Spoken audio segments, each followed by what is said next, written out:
Hi there.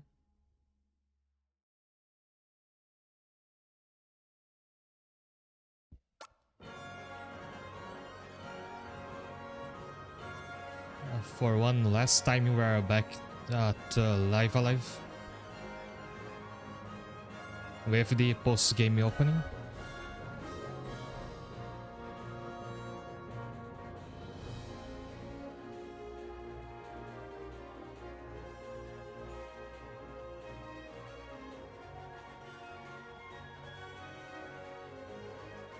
And the party is still here. I finished this game last week, but I had left behind a couple loose ends throughout my playthrough. So I want to be done with that today, before we start a new game. And first we are coming back to the prehistory chapter.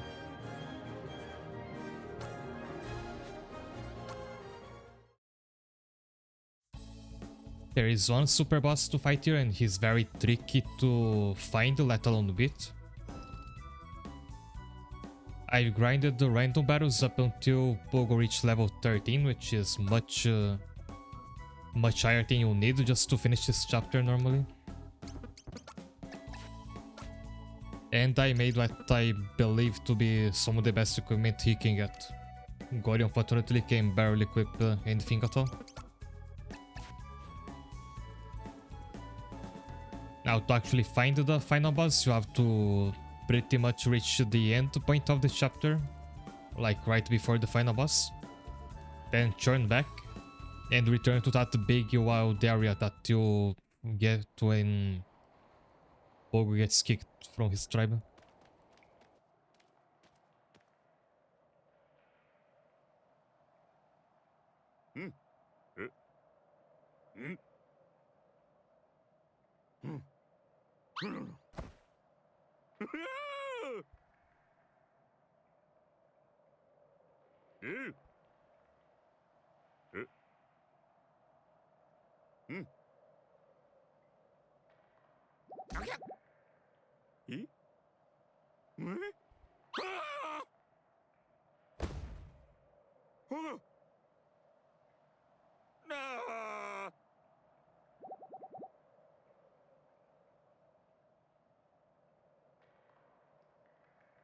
And that was the start of the Watanabe lineage, a father dying out throughout time.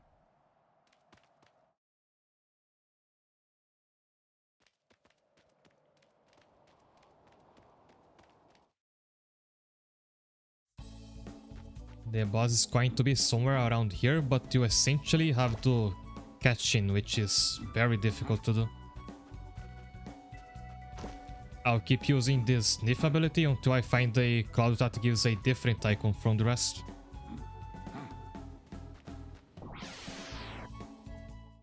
Also, I will have to clear any random battles I find on the way, otherwise I'll keep running into them. The boss is essentially camouflaged as one of those random battles, and by clearing the normal ones you can make it easier to find him.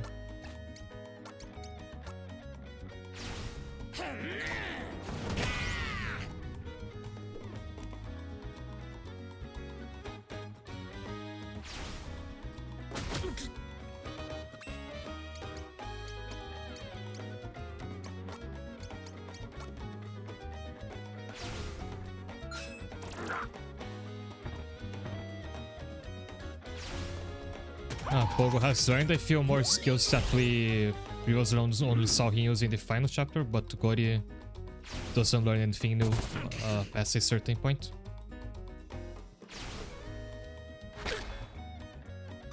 I feel like it might have been better to get Pogo all the way to level 16 to learn his final skill, but that will take way too long in this chapter.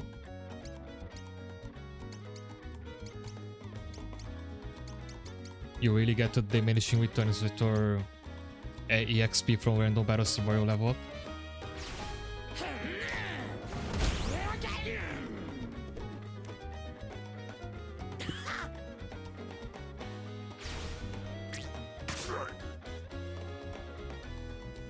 Hi there, Kara.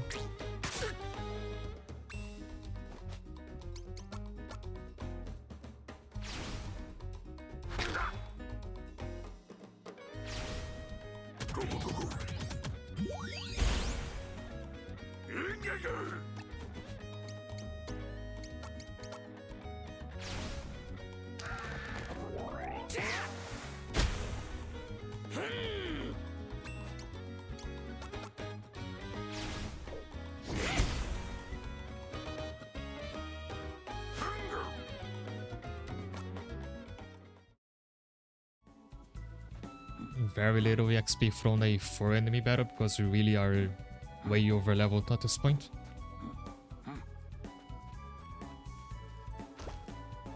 Oh, there's just a deer again. The remake should make this easier because there's this little pop where the enemy actually is whenever you sniff a cloud. Original did not have that.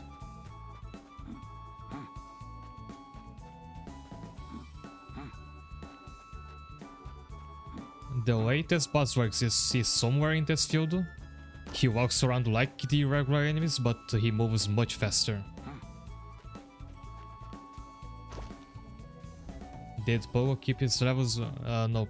This was a save I made all the way back when I was about to finish this chapter, so he's back... I think Pogo was about level 8 or 9 back then. And I loaded this save again and fought a bunch of random battles to level him up. So he is more powerful, but not as powerful as he got in the final chapter.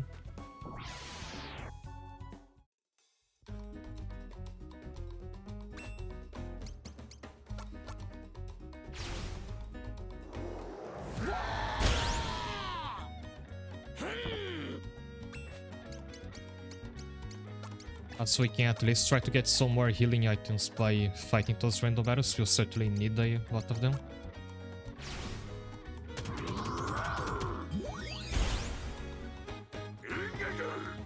We do have the fertility charm for unlimited healing, but that takes a long time to use.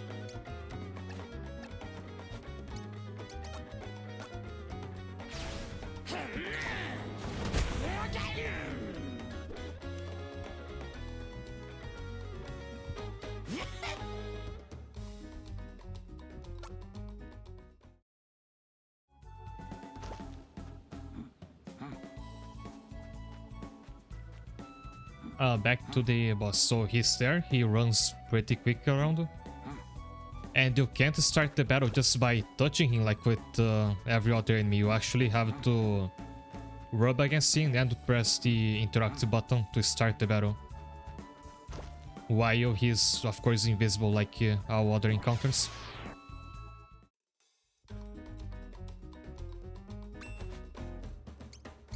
So this might actually take me a pretty long time to get right.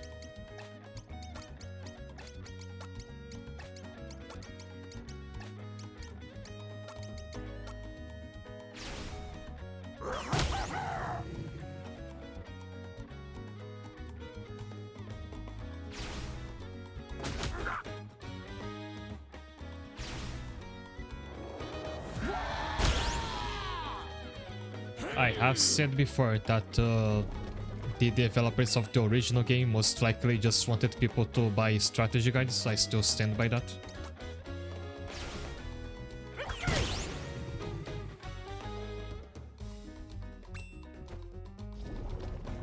As this, I don't think this is even the most obscure side objective in the game. That might be coming shortly after.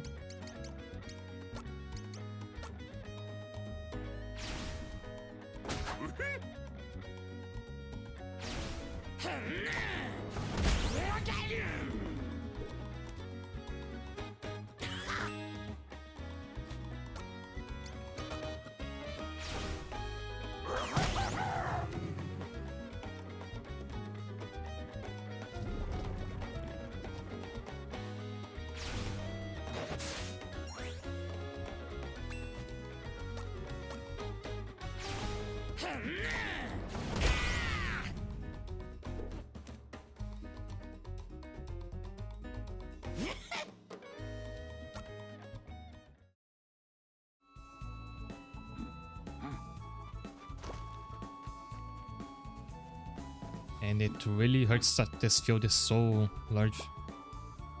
Oh, that question mark might be it. Oh no, it's just a random item.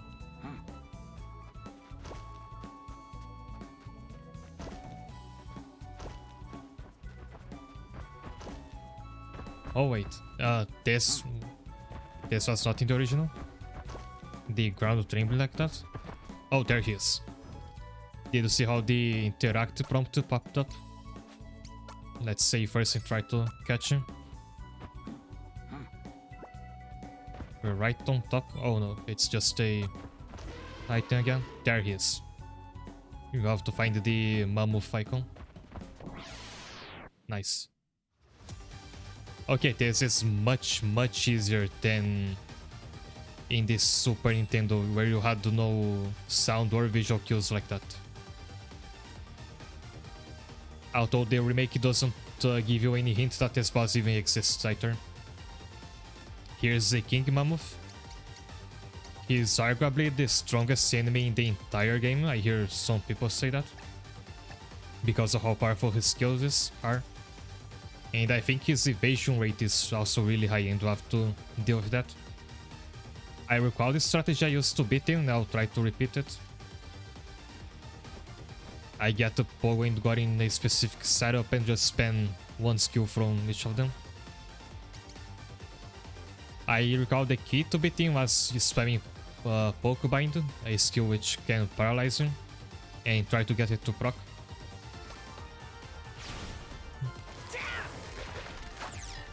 Which it often won't, because again, he has a pretty high evasion rate.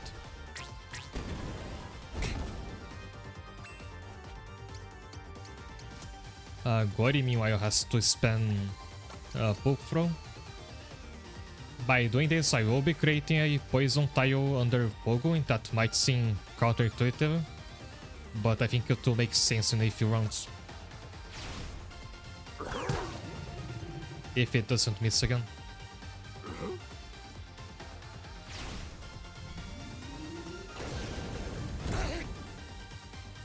So here's this thing, the King Mammoth will often create fire tiles on the ground, and he heals from these.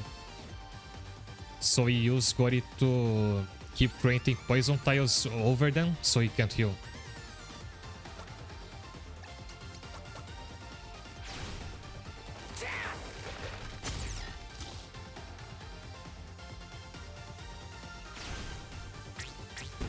So I think I'll have to reposition Gori here.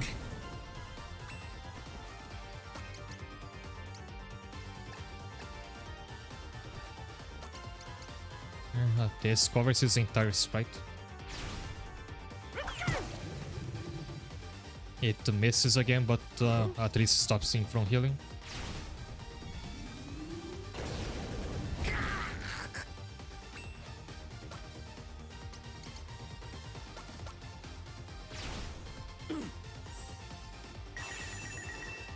Oh, this deals much less health than I thought.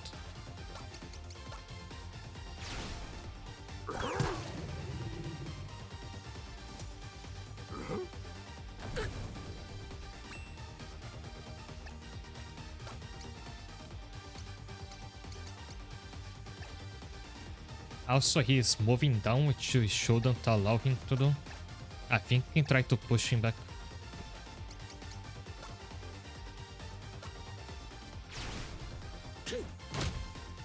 Nice.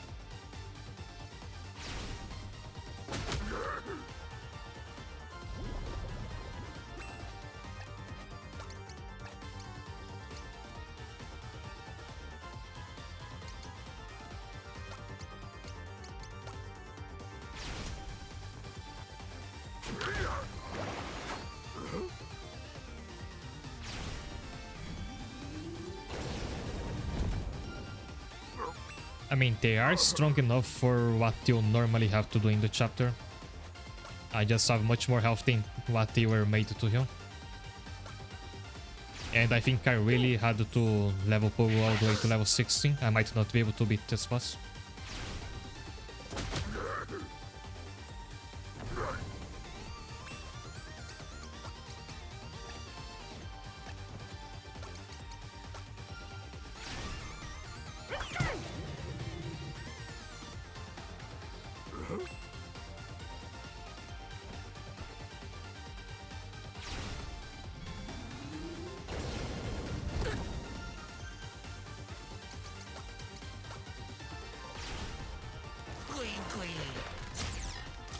Again, we really have to get that paralysis to work, but he might be immune to it.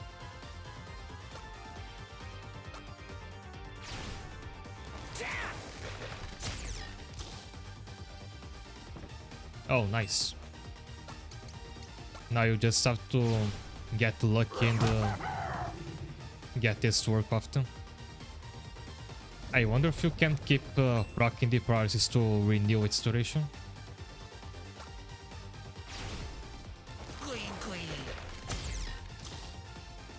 At the very least, when he's paralyzed, oh nice, it procced again. When he's paralyzed, his evasion seems to become 0.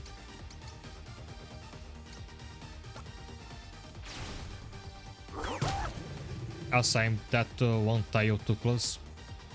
That was an accident.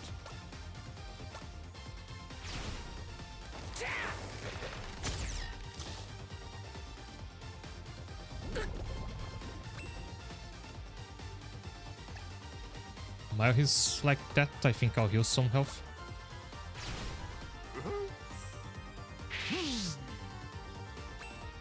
Oh, he's charging something up. I think this skill, you can't escape from it, because if it's the one I think of, it hits the entire field. So your best bet is try to paralyze him out of charging it. We could try to push him, that seems to work more often.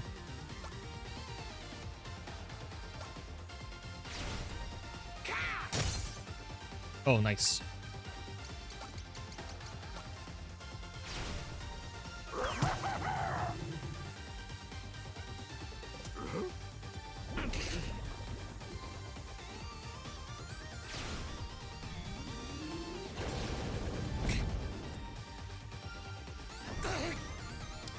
Oh, he heals so much from the fire tiles. I think more than in the original. We just lost like several rounds of progress until we can paralyze him again.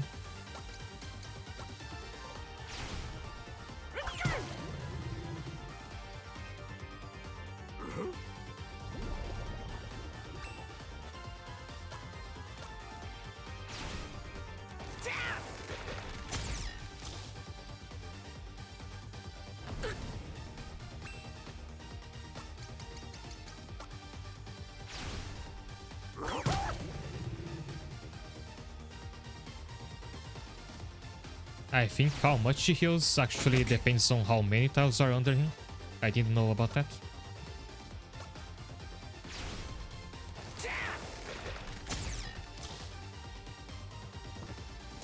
Nice, we got it again.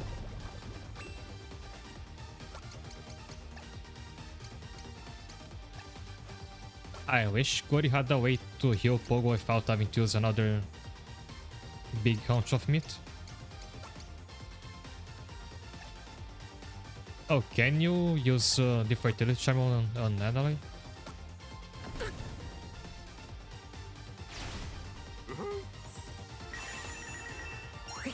Oh, nice. It's an area of effect.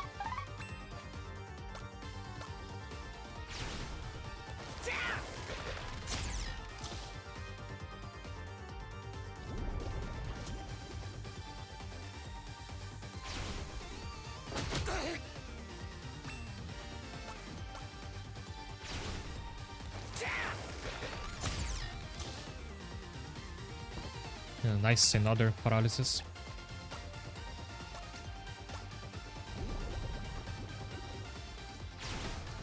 Having Pogo's level 16 attack would help a lot here, because you could try to get him down to just around 300 health and then use Bing Bang Boom to potentially kill him with the final attack.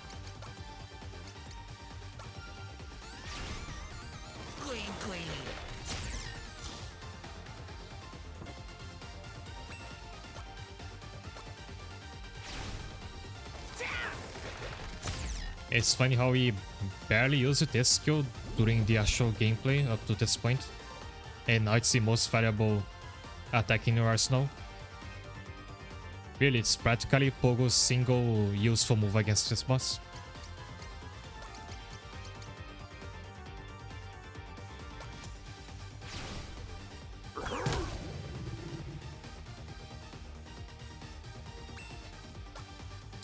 He's mobile again, you have to be careful now.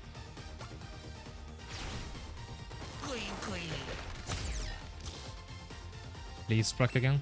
Nope. No luck this time.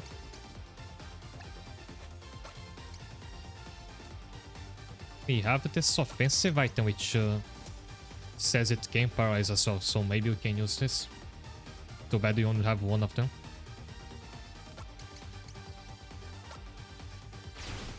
That's why Tatugori can also try to paralyze him. Didn't work, but at least he should take some damage from the electrify tiles.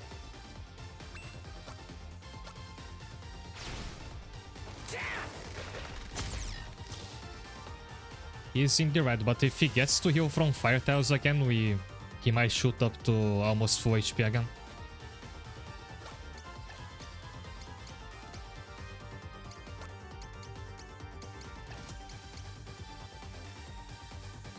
I wonder if Scarface can also debuff him. It has no charge time, so it's okay to try it out.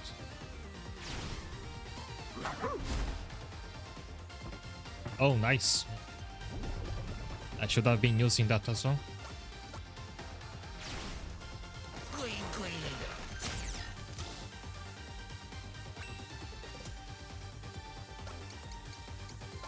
Yeah, let's try to keep renewing that as well.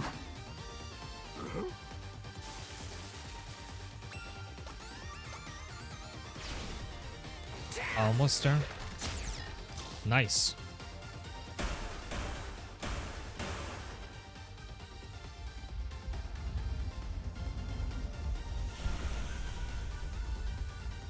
So we didn't get to see him use his actual strongest attack. It was that one he was charging up, but I managed to interrupt it. But that attack would make would hit the entire field and cover all of it in fire tiles. Also, he didn't drop anything, which means I was unlucky in this fight, because let's just see if anything happens after the fight. Oh, we did get something. We did, but I don't think it's what I was looking for. Big Fang is proof stronger. Can we equip it? You can, it gives you a lot of attack power. Let me see if you can use that as a battle item. Like the Fertility Charm.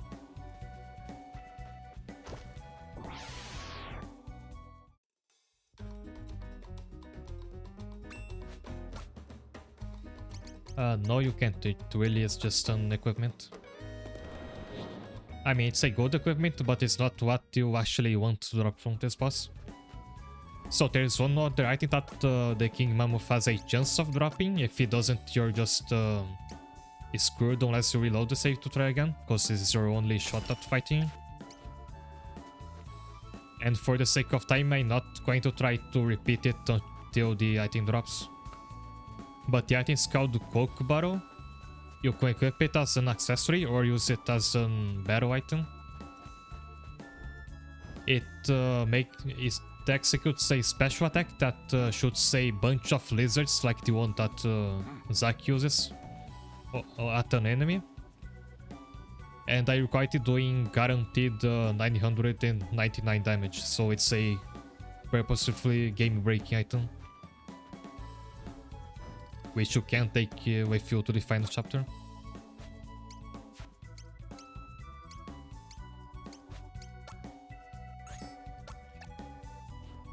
So before I leave this chapter, there's one more Easter egg. I actually meant to get this while playing the chapter originally, but I just forgot about it. There's this weird rock right here, and you can interact with it.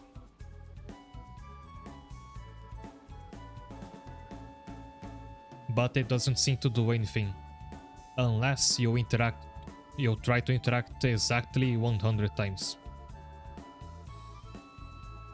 If you do it one time over 100, you don't get anything. It must be exactly 100.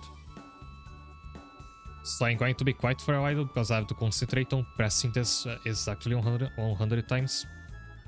There should be a sound cue if you do it right.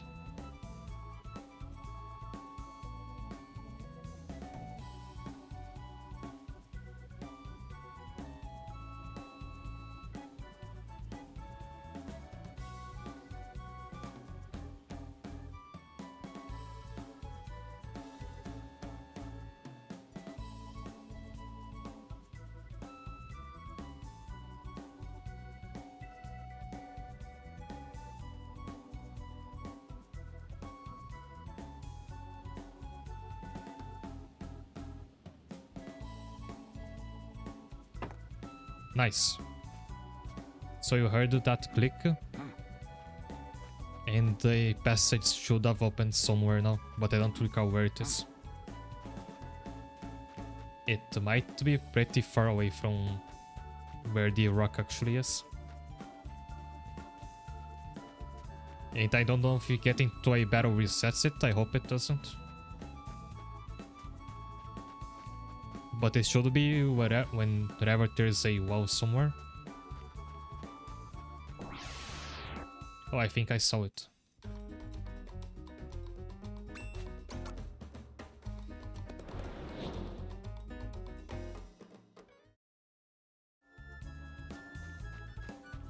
Yeah, this is it. You find this thing and you are prompted to offer an item to it. You must choose the bone. If you choose anything else, I think you'll miss the chance of getting a reward for it permanently.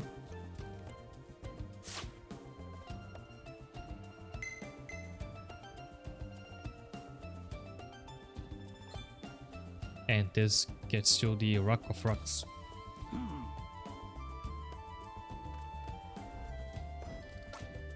It's also an accessory you can equip. It gives you a lot of special attack. Cube later in the final chapter could especially benefit from this, if you pass it over to him. And speaking of Cube, you can use this rock as a battle item, and I think the effect is the same as using Cube's HP lookup skill. Which in the remake is not useful because the remake lets you see how much HP every enemy has by default. So that skill becomes a bit useless.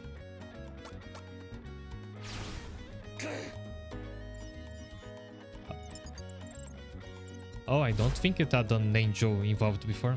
Nice. But 80 debuffs on enemy and doesn't require charge time, which is pretty good.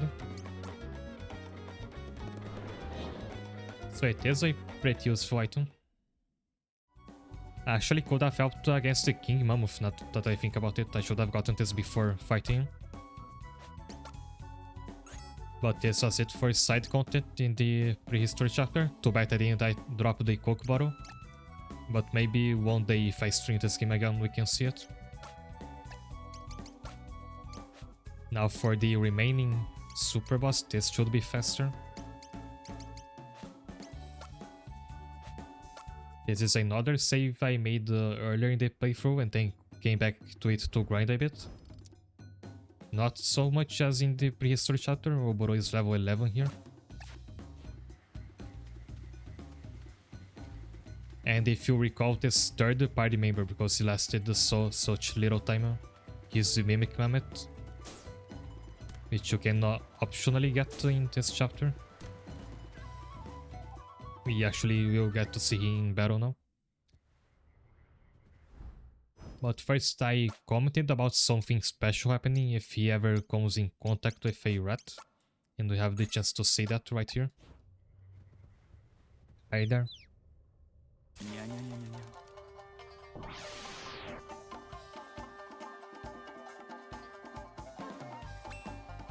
He turns on his cat boy mode, goes crazy and attacks you. You have to beat him to make him calm down.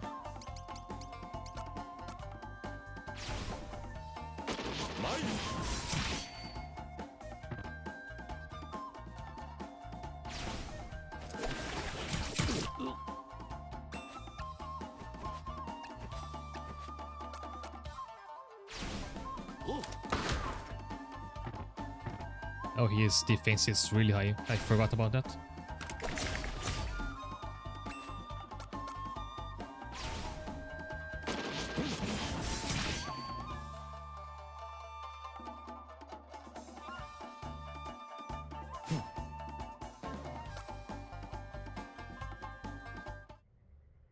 Fortunately, you don't actually lose him for doing this.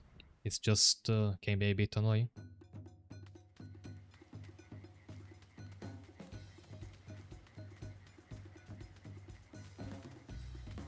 That guy makes me chuckle because he has a gun. Well, guns did exist in this time period.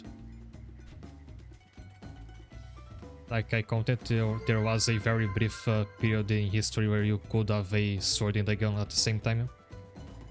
And not have one clearly outcast the other. Also, I didn't catch your name. But thanks for following me, Magnus Moff Viti. Another Vito, I presume. Welcome.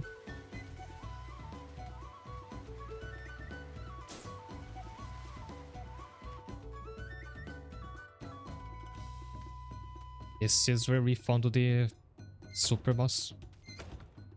You walk down this corridor until you hear a click, then go right back. And there it is.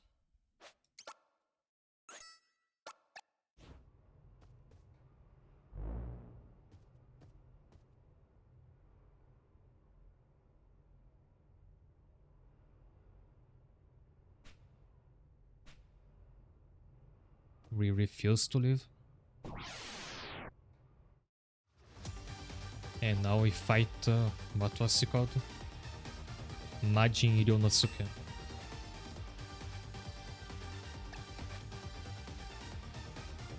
He resists anything physical, so for Oburu I think I'll stick to either Wind Slash or the Phantom Butterflies.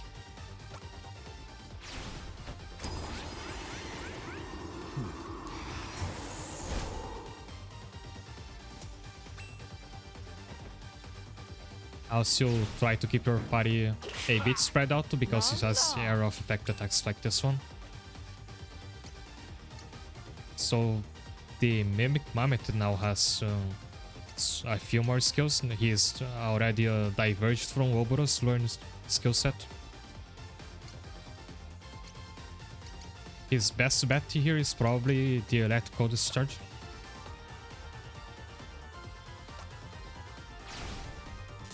Hi there, Magnus buff. Oh, I love that emote.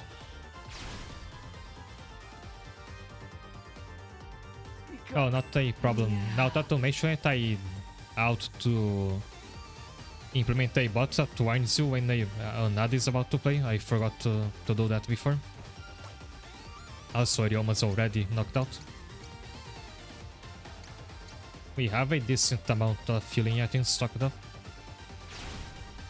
And if you try to do this in your own playthrough, you can save up all your healing items for this one fight. Because if you can beat it, you won't need any healing items anymore.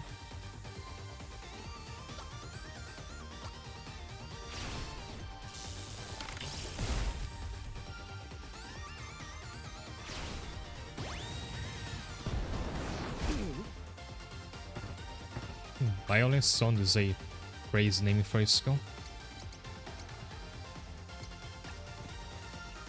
Ryoma only has 3 skills and only one of them isn't weak against Ryonosuke. Oh, turning him around might be useful to delay his turn.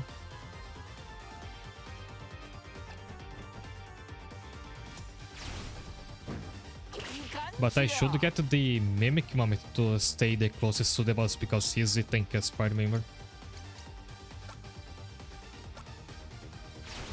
Hi there, Night Cerberus. Now come back.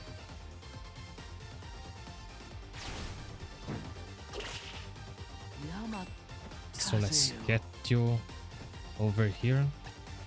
Get Ryoma back up.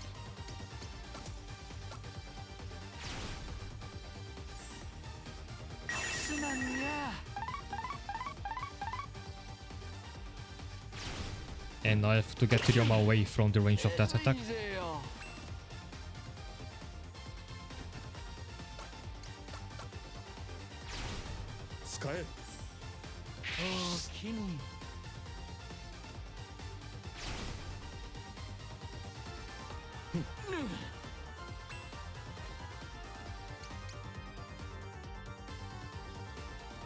I might be able to debuff him with something from the Mammoth, but he must have pretty high resistance.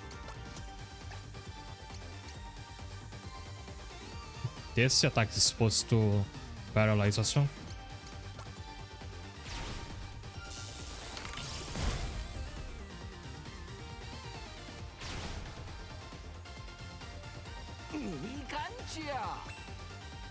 Oh, nice. Ryoma survived this time.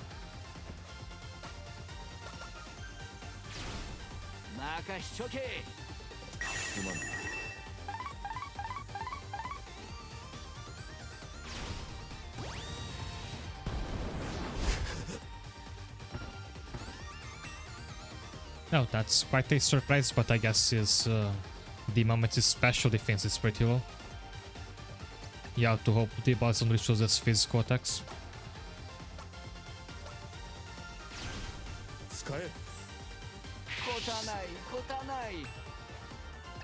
For Ryoma, I guess I'll put some of these offensive items to use.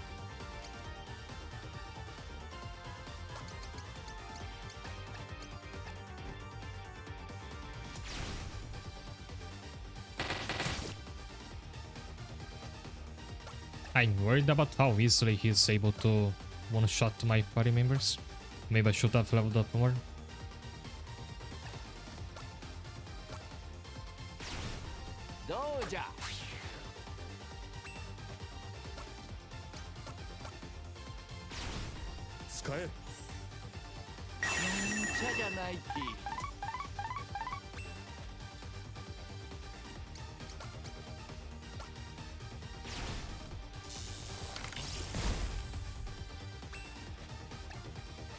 What else do I have?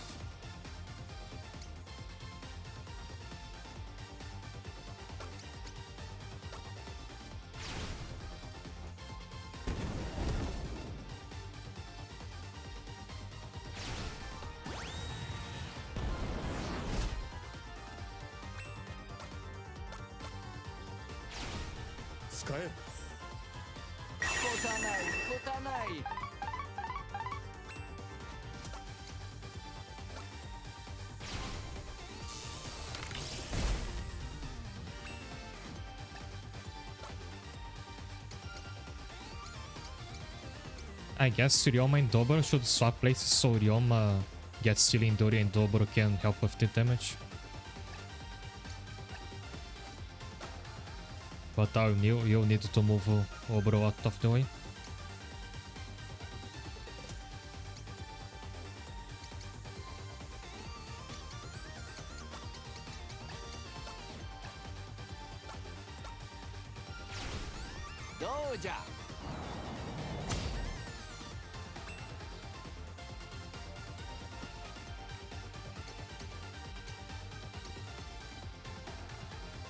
Like this.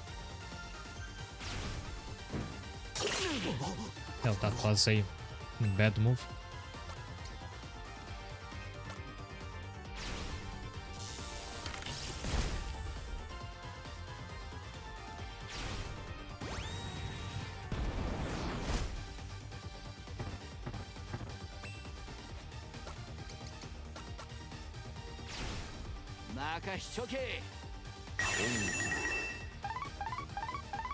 Obro is still asleep though.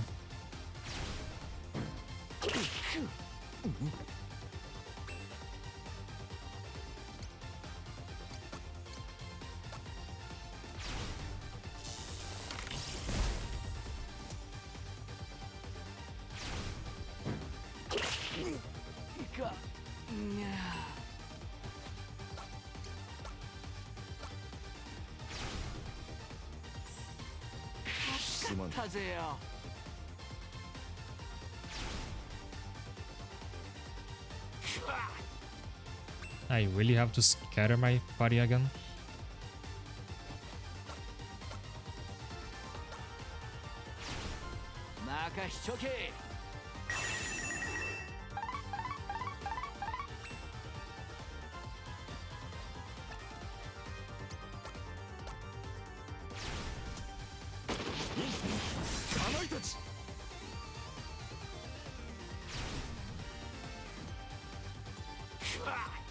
I do like how this skill makes no sound at all. Fits with its name. I don't like being on the receiving end of it.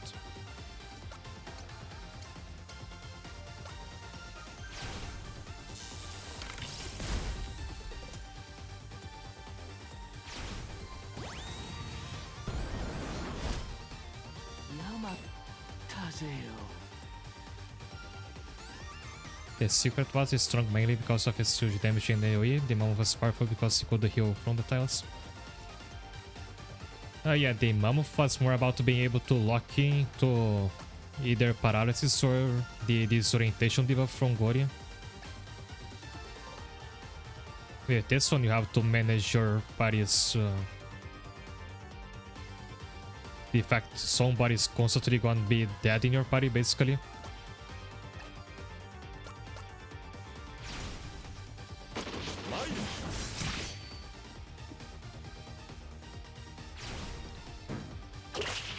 Okay, we lost Ryoma. He is close to dying as well, though. And dying about to run out of healing items. Actually, I forgot that the Izanagi Scroll is a like mega healing item. At least I still have that.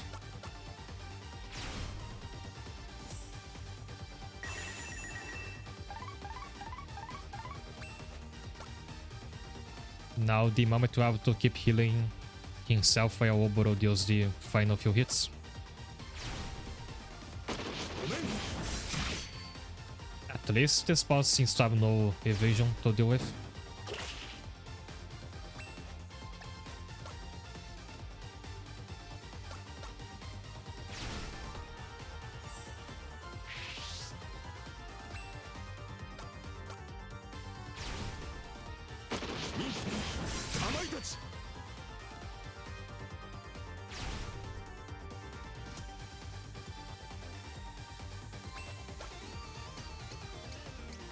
And now we have to tap into our Izanagi's cross.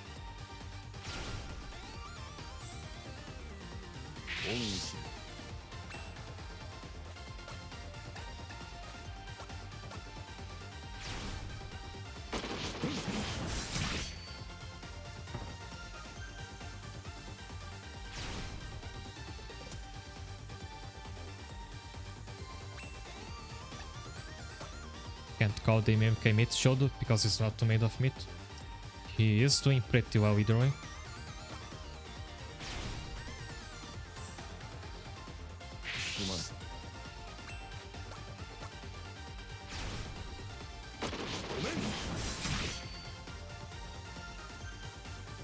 No more healing items, this is the final push.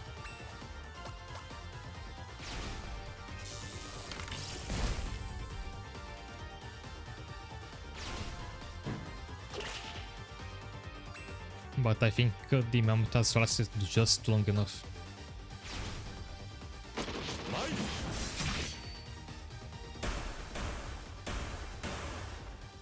If you are left with just like one party member, running away might also be a viable strategy.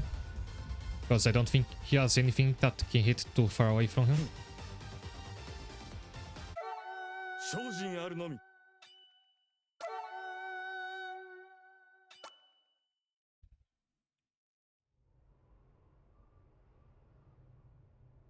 And by beating him, you can pick up his sword.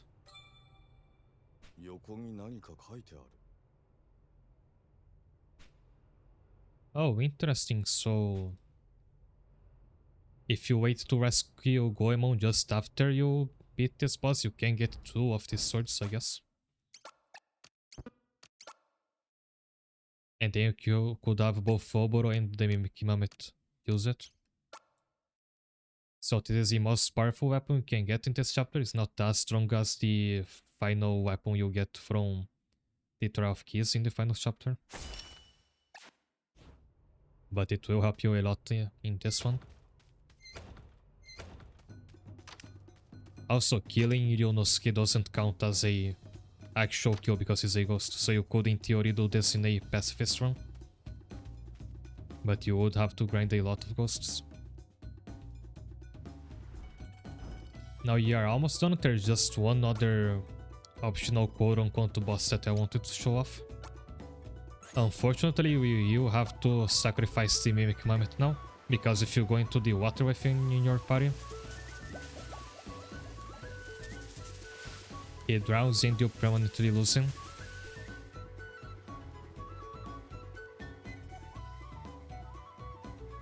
Now you have to find that big silhouette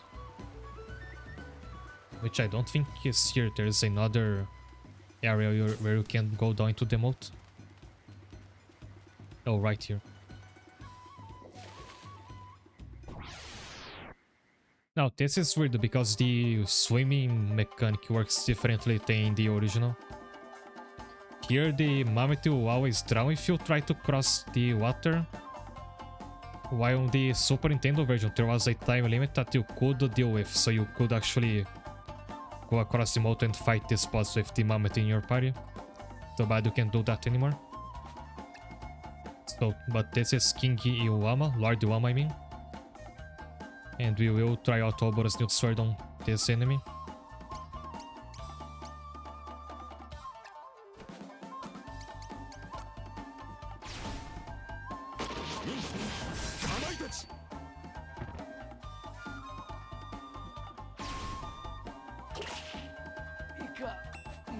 Now if I came bitten is another matter because I did run out of healing items.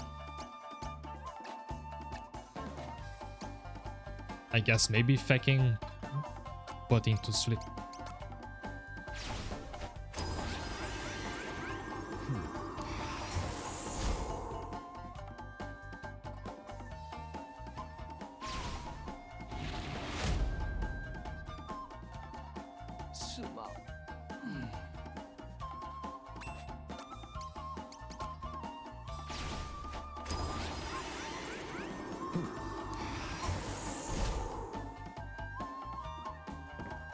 Oh, nice. I guess we try to spam that now.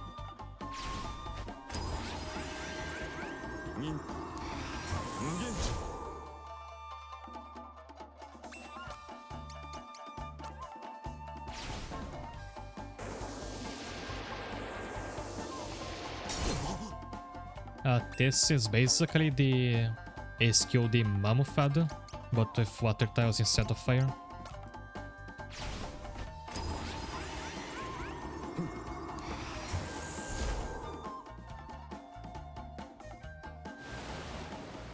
But he also heals a lot of health from water tiles. You would have to replace the water tiles with fire from Oboro's skill, but that will come at the opportunity cost of not being able to put the boss to sleep.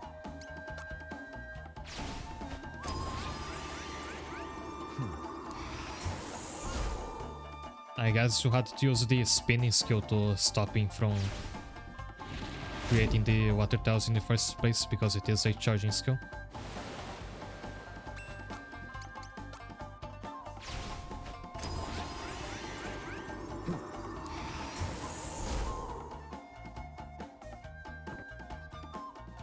That's not the debuff I wanted.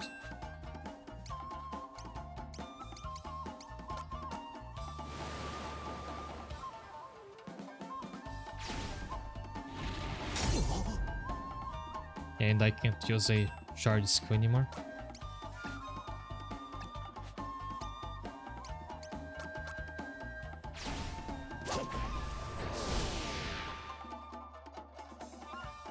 Oh, now that I think about it, you could just run away and try again, because this counts as a normal encounter. But I think this is still very difficult to do without healing items with you. And because of this, I'm making the decision to skip this enemy. Well, I did beat both of these super bosses, which was the most important part, so personally I don't mind it that much.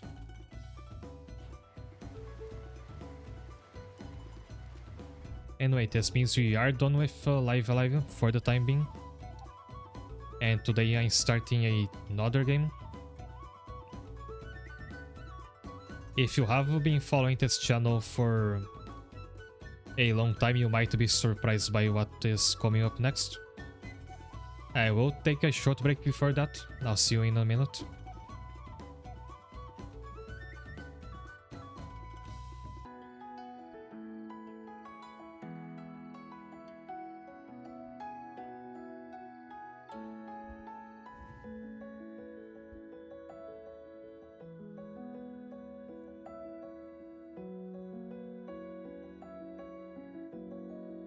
And all done.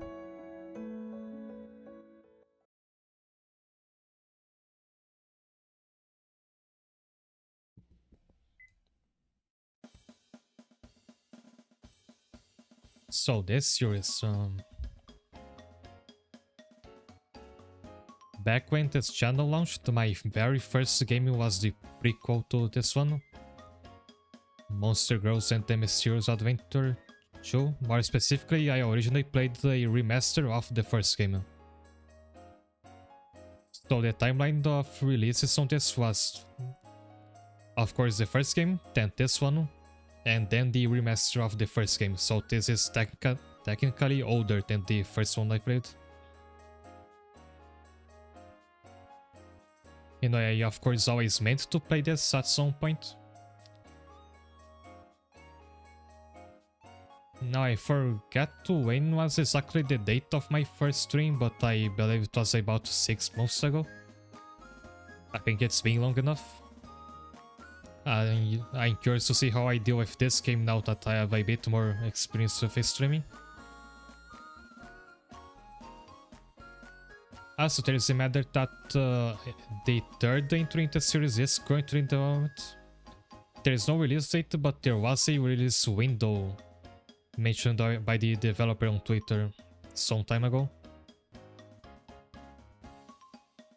I believe it was winter 2026. So by playing this now, I think it's been long enough since the first game, and it's a long enough wait until the next one that it should be a balanced space to play them.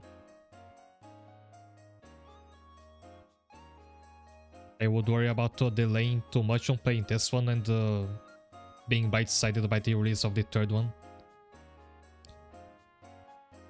So I have a completed save on it, but of course we're playing a brand new one for this stream.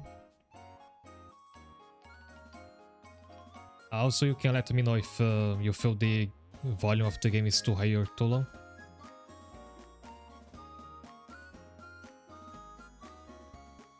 So first difference, you actually have 2 avatar options for this game. Nothing at all changes in the actual dialogue or anything else depending on what gender you choose.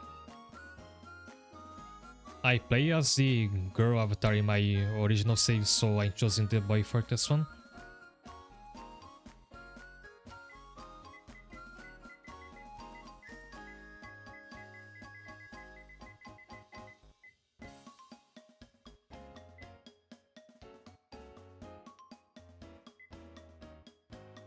Also about the difficulty.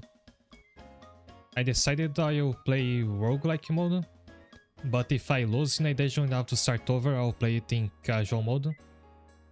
Just so we avoid getting stuck in a single dungeon for too long. And after beating it, I turn back to roguelike mode for the next dungeon.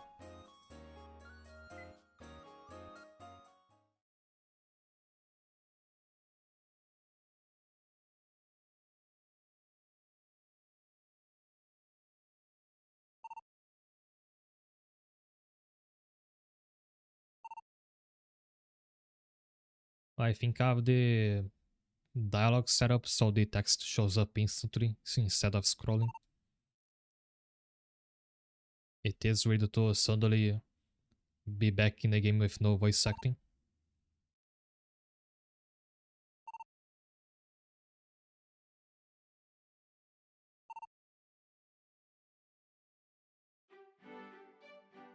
I also expect the script on this game to be really rough because I'm fairly sure it was just run through a machine translator, and a worse one than whatever the remaster I played before used.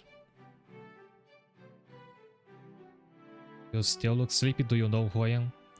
Well, now that I played the prequel, I do know.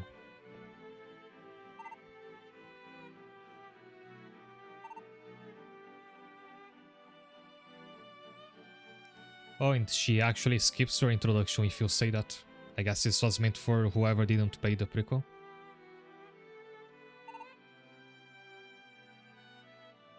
Left the village when we were still very young.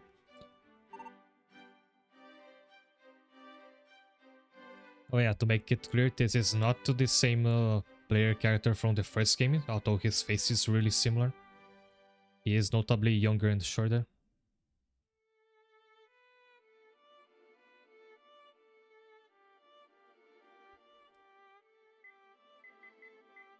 So let's see if I can get the text to actually scroll in the dialogue. Because for me it is difficult to gauge how fast the audience reads the text as opposed to how fast I read it. And I don't usually read the dialogue out loud. I think this is good enough.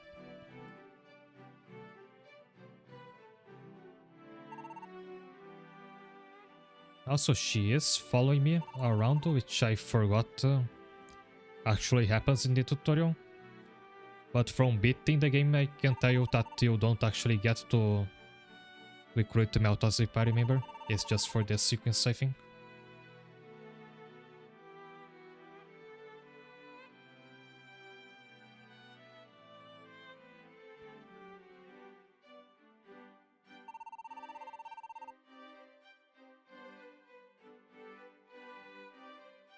Oh yeah, the control scheme for this one is actually different from the remaster. Like, I think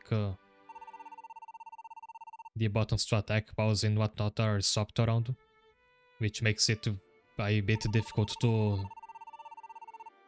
try to play the two games at once.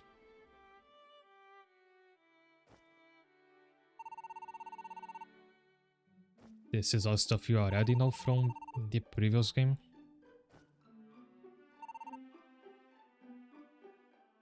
And I like that the game doesn't tell you to use the knockback stuff to get this route. You have to figure that out by yourself.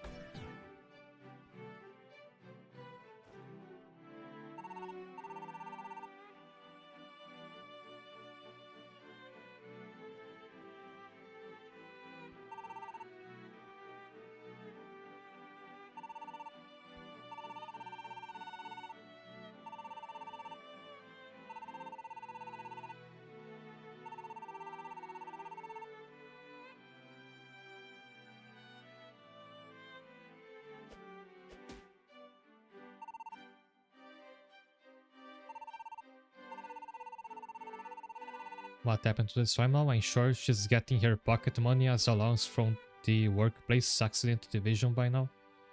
That's a very hard story for you. I recall commenting that you don't actually kill the monster girls. There's your explanation for what actually happens.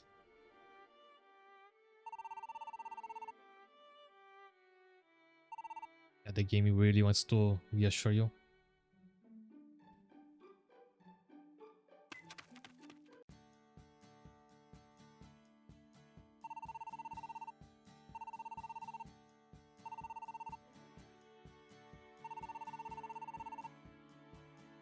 It's okay to attack as much as you want because it's self-defense. If I hit a sleepy monster, is that also self-defense?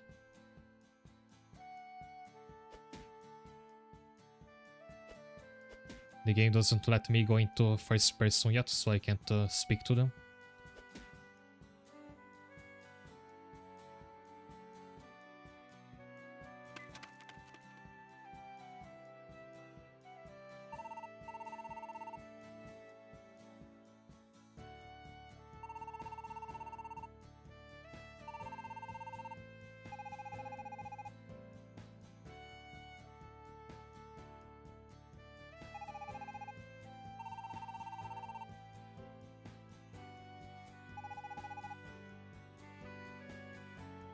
Not a melt silk, I think everyone's silk, isn't it?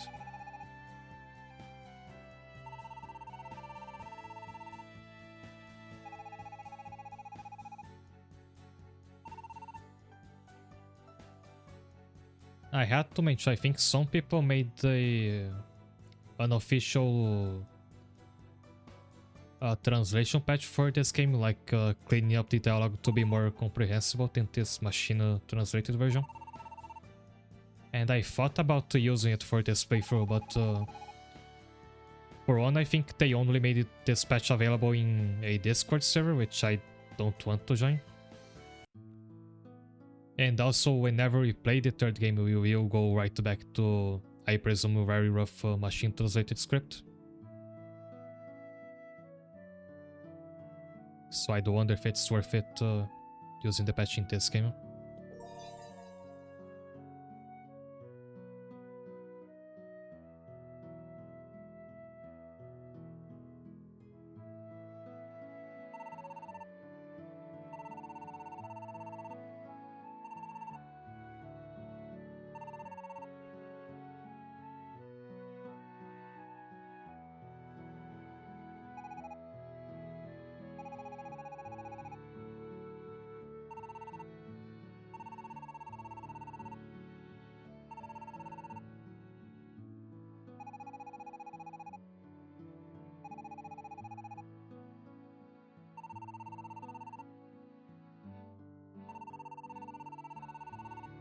And also I think that after playing 2 games in this series, if you play it in English, the rough script is kind of part of the experience by this point.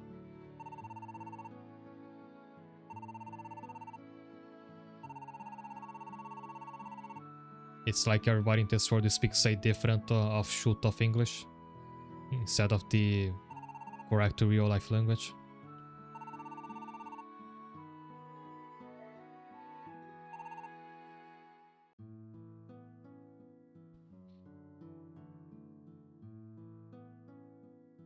I reached the village and everybody's following me around.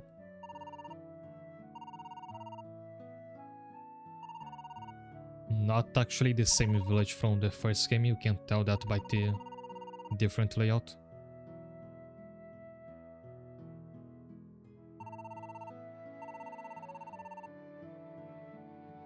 I'm glad you made it back safely, you were smaller than me before. Clearly this player character I used to get my tail pulled by you.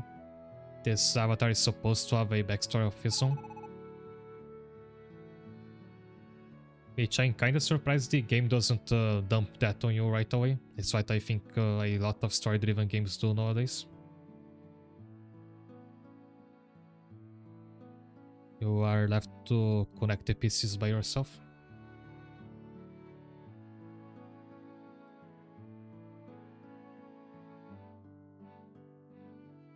I mean, it's a bit like playing really old JRPGs, like the very first ones to get localized. They also used to have much rougher scripts.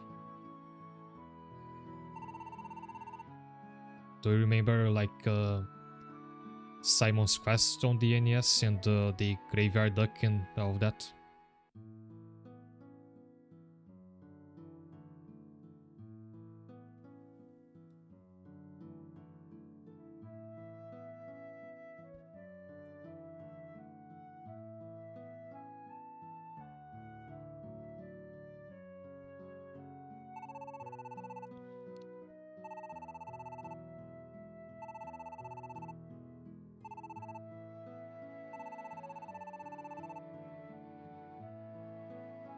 Where is Melt's sister, I wonder?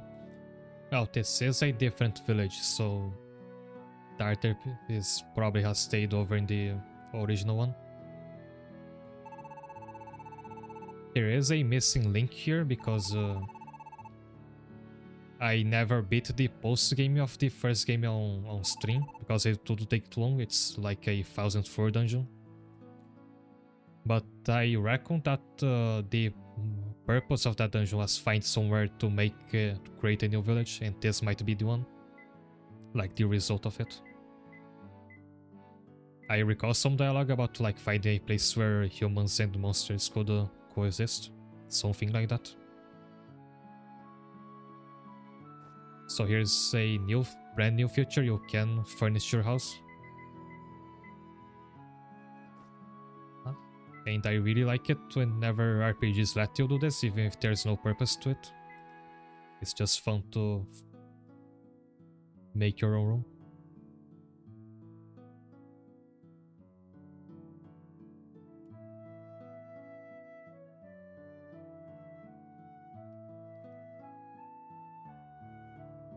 I think there's a button that lets you move without turning around.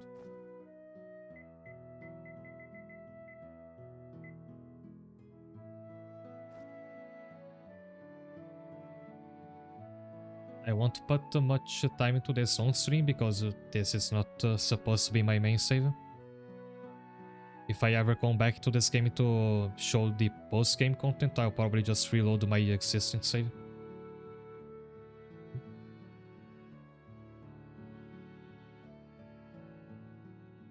Also, there's somebody speaking.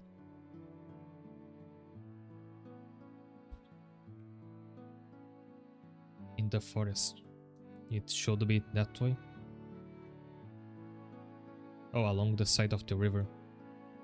It's the other way then.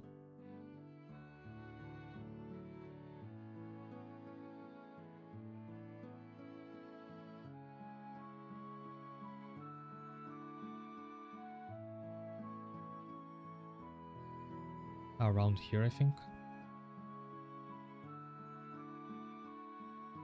I thought we had to examine this well.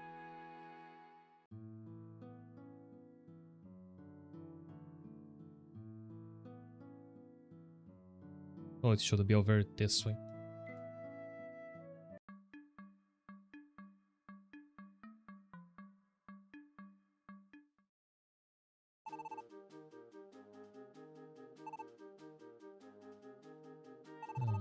Haven't seen you before.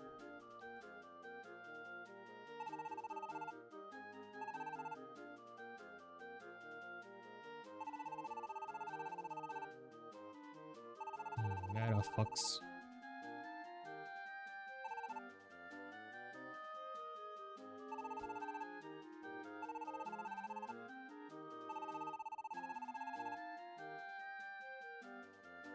There's an item called Mysterious Aburage that will make any wish come true if you eat it. I don't have a tail, I wanted to eat it and grow 5 tails.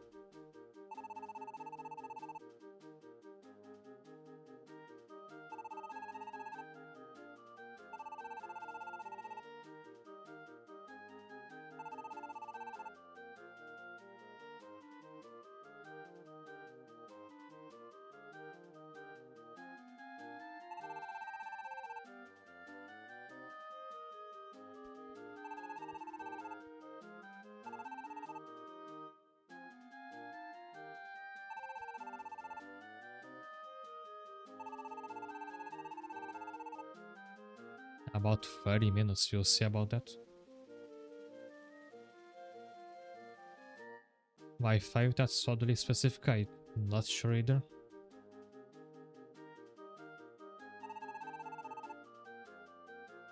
I don't ask yes or no, I keep asking until you say yes. At least you are honest.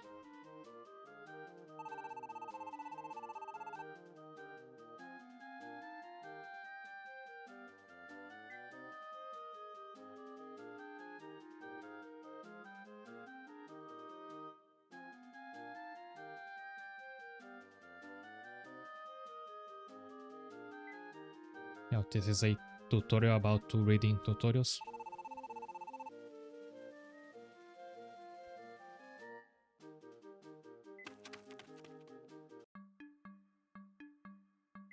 So first we really need a weapon. Good thing I got one before.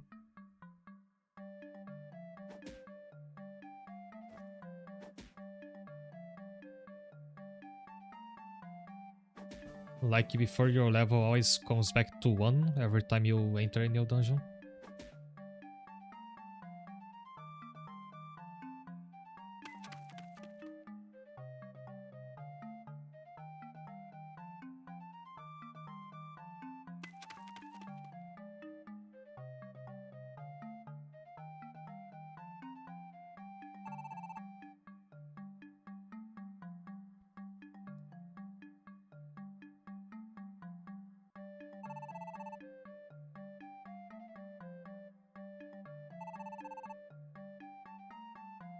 I've seen that face somewhere before, have you? The wrong person. Yeah, and I didn't catch this on my first playthrough. It is clearly meant to say that you resemble the previous protagonist. I wonder why that could be.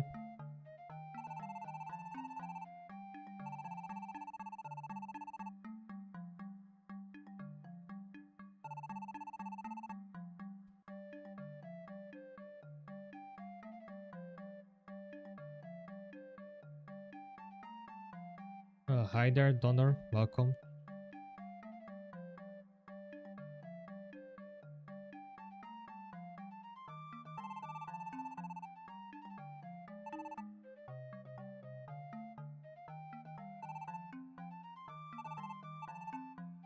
Do I just walk around? Oh, it's the fog.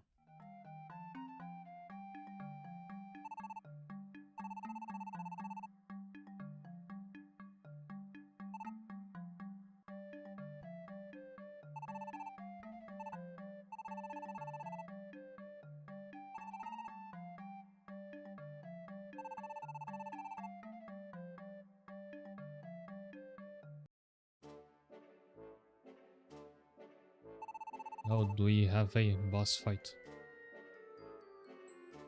It's not a very boss fighty song. We do have some errors at least.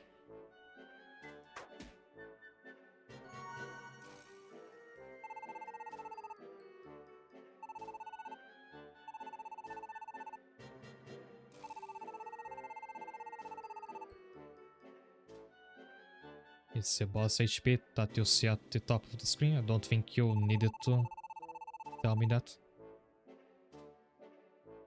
Many of these monsters are not affected by status condition, I guessed so.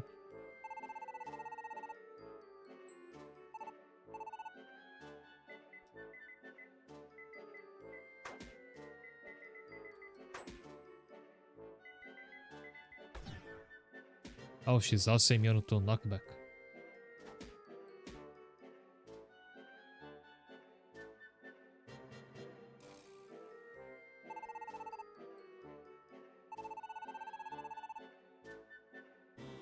When you get in the bathroom,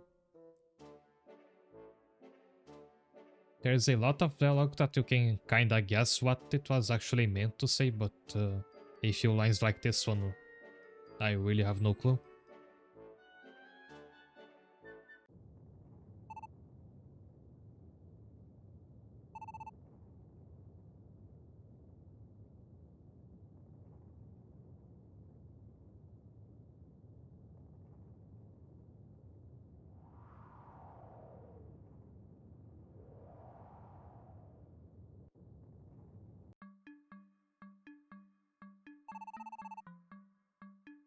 A metagame fox that can send you tutorials is story character concept.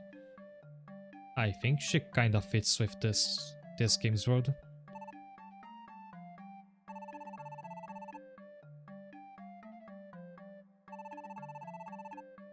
All the other characters kinda already felt a bit self-aware.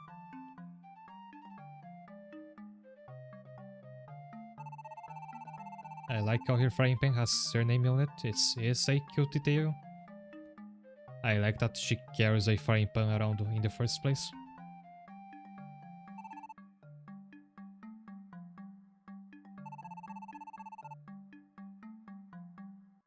She could be an Arknight's defender.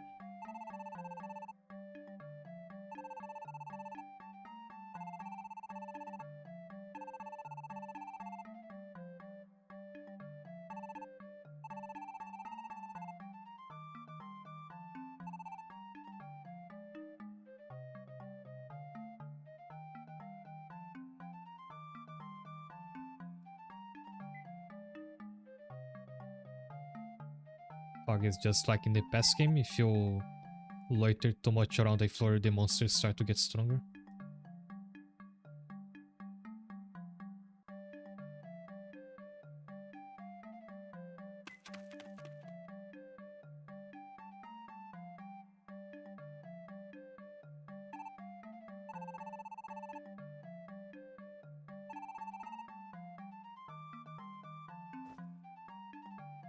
Oh, Coco goes after the monsters by herself.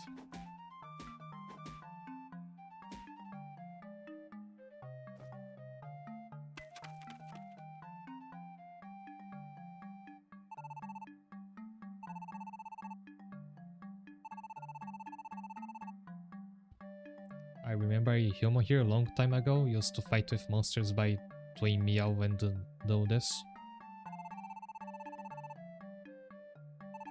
We are talking about the other protagonists again. Interesting that she says a long time ago. I wonder how long that was.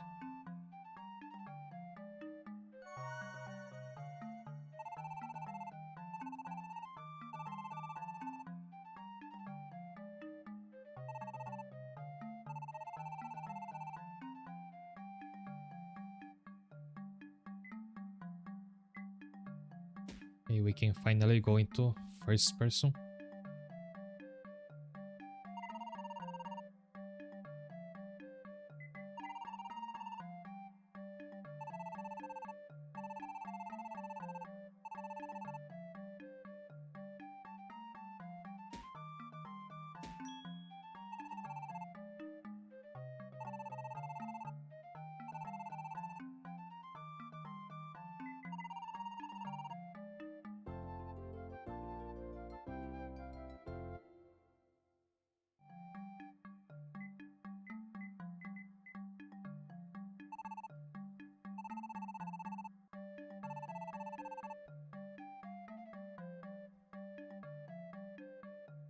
Nice, and once again, I really like how this game looks.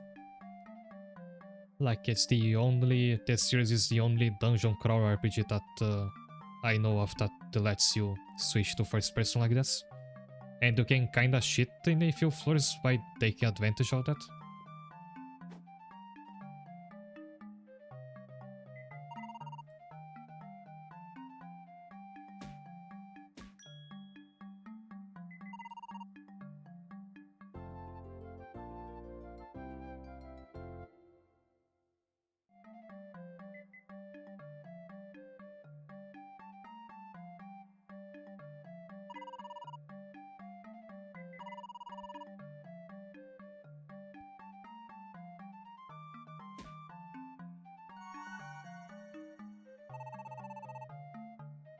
Oh yeah, I did see the HP bar turn yellow.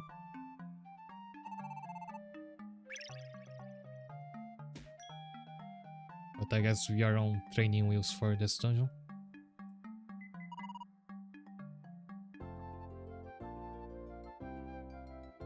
Now I'm recruiting everybody I can at the start, but there is actually a limit for how many monster girls you can have at once. Like in your village, not just your party limit. It's possible to upgrade the limit later, but because of this you might want to refrain from befriending monsters you know you want to use at all.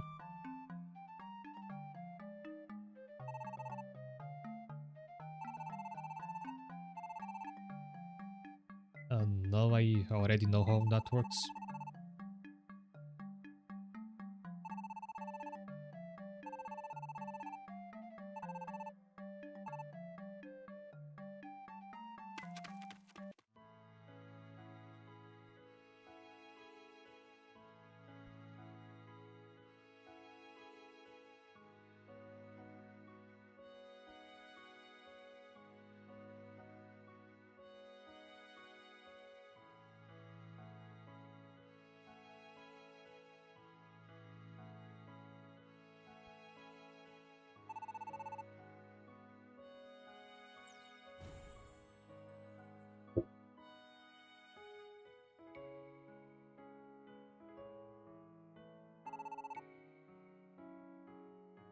You're that kid, right?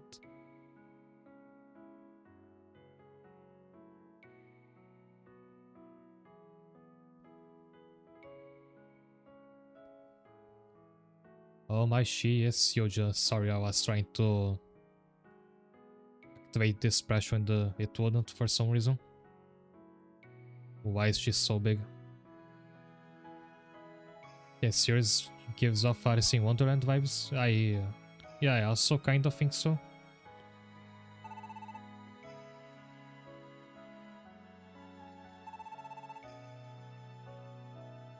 This could very well be an isekai, which I'm glad it's not because that genre is pretty tired now.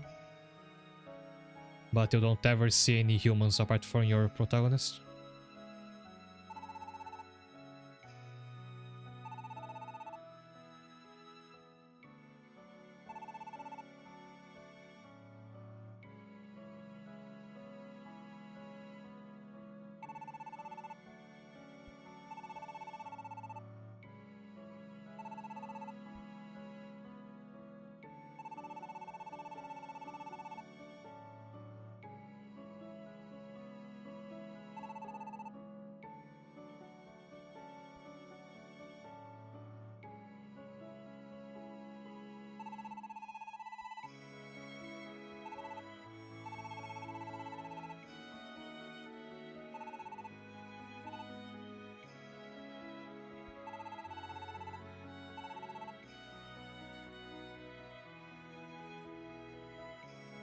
Yeah, drink this purple water.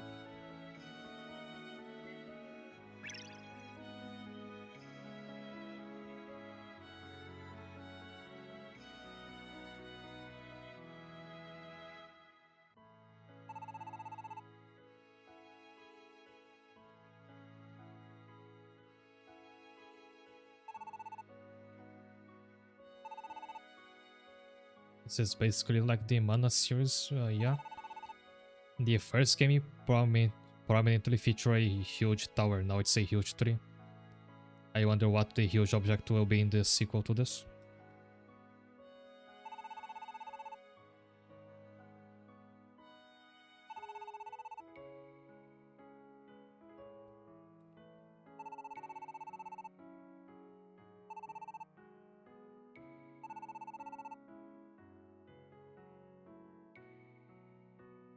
Also, I never learned the name of that demon monster girl who was just there. She just kind of vanished.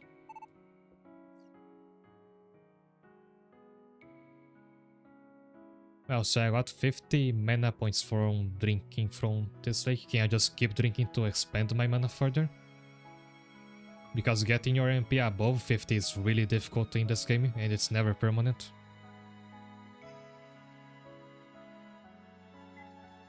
Oh well.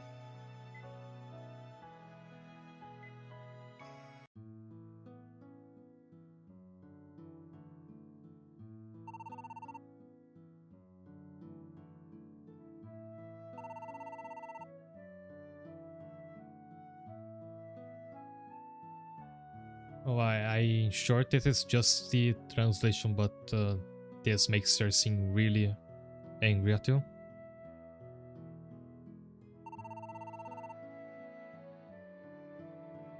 We were going to recruit a search party and search the world. Never mind, I guess she is supposed to be that angry.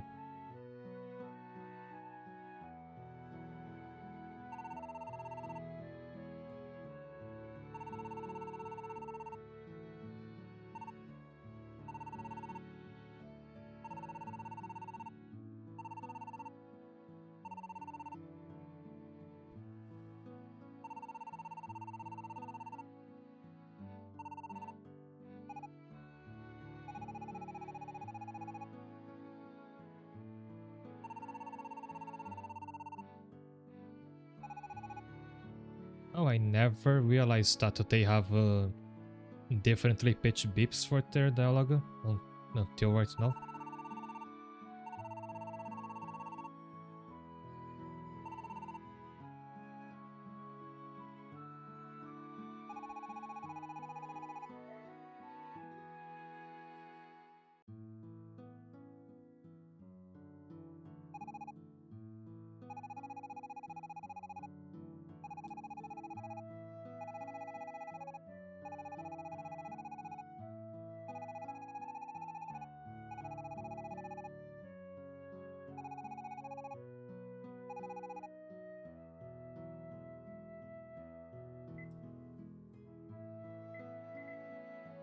Like this, you have to register any monster recruit or they will leave after going to another dungeon. Alexis Cider, how are you doing?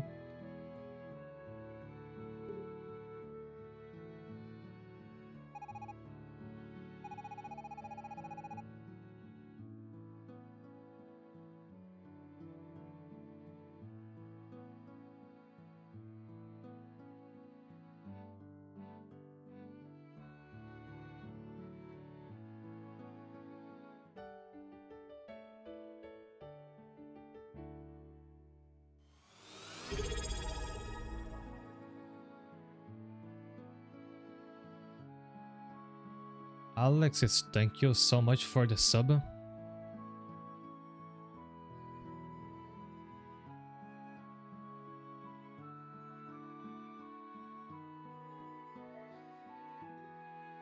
Glad to have it, and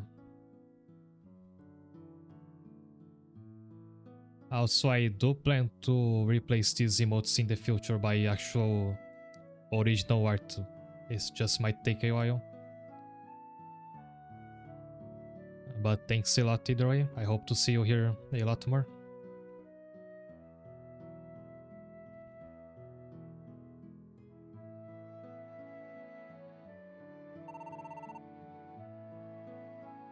I just want the budget. That's another thing I have to commission. At least I already have an idea of what I want for that.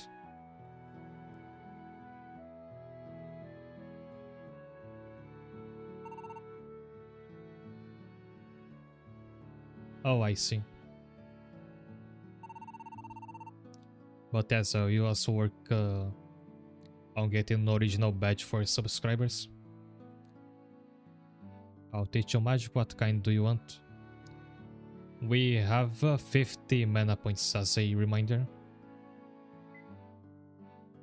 Let's go with wind.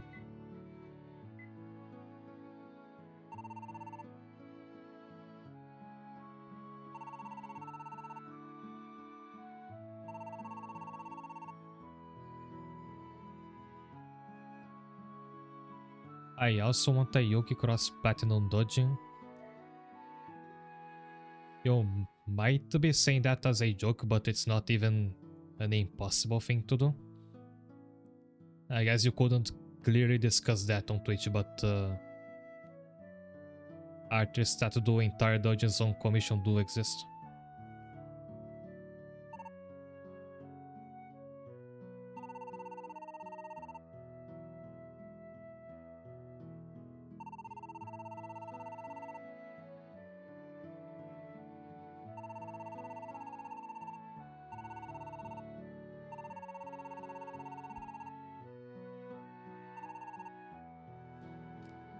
Okay, this is a bit scrambled by the translation, but what we're talking about in the game now is the ability to summon reserve party members in the middle of the dungeon.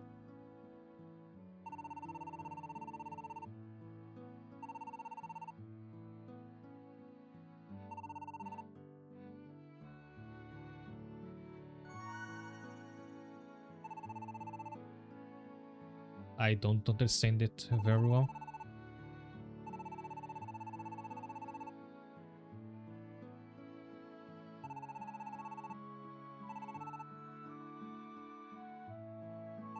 You don't understand, don't you? That's a tricky question.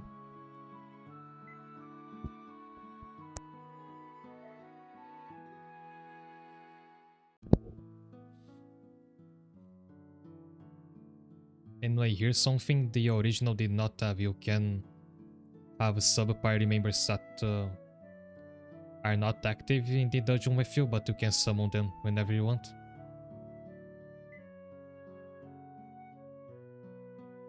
How is Monster Girls and the Mysterious Adventure? I've just started this not even an hour ago. This is the sequel for the very first game I played in this channel. It's not a new game by this point, but the third game is on the horizon, so I wanted to play this now.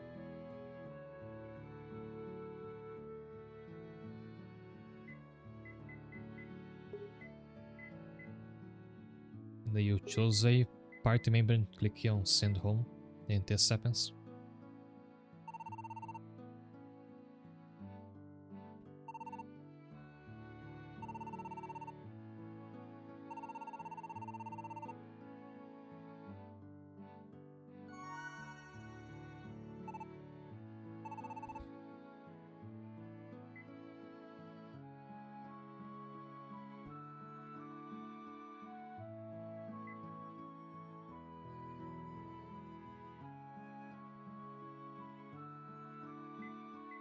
Oh, and now I have to summon her,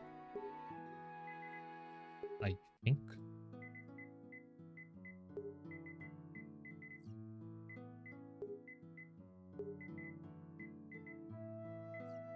I wasn't paying attention on the tutorial and I think I just missed what I was supposed to do.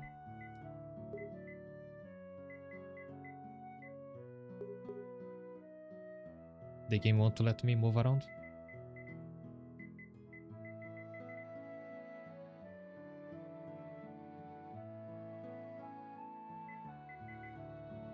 Yeah, I'm supposed to summon a friend now. Oh, okay.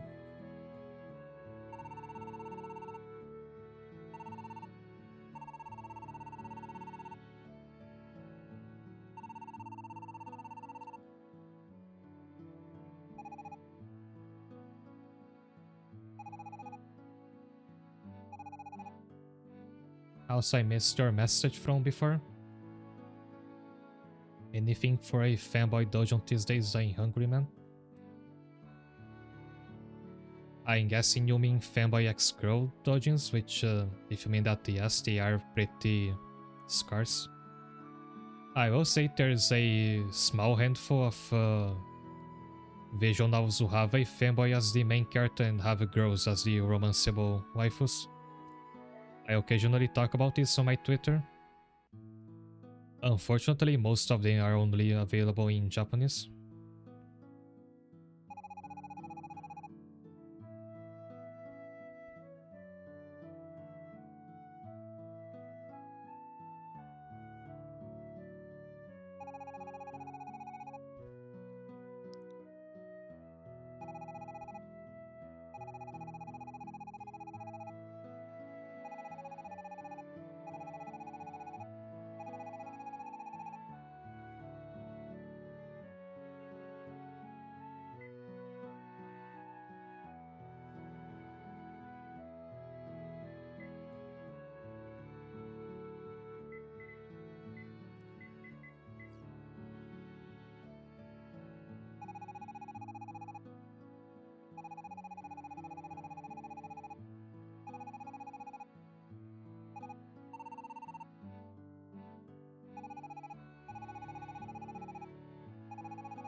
Now, the game really doesn't trust you to understand the party management by yourself. It's really holding your hand here.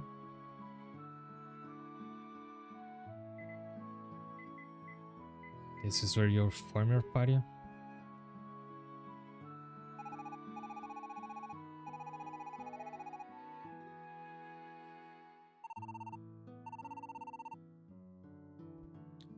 Meanwhile, I think Melt is suffering, I guess.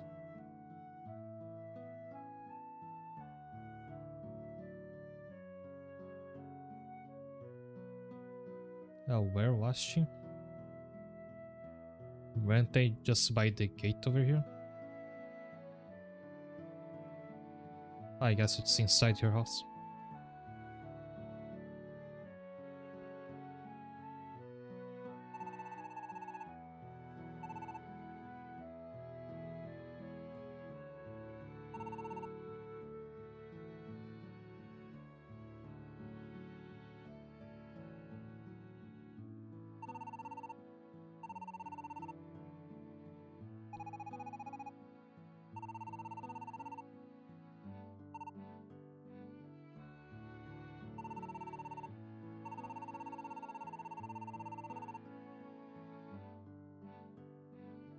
Demon Lord Division. I guess the deal is that Arte from the previous game used to be the Demon Lord and now Melt, to I guess it's supposed to be the younger sister, is taking over.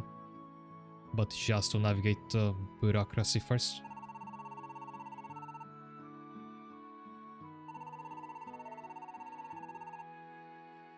Or maybe there's more than one Demon Lord, and that's just not coming through in the translation.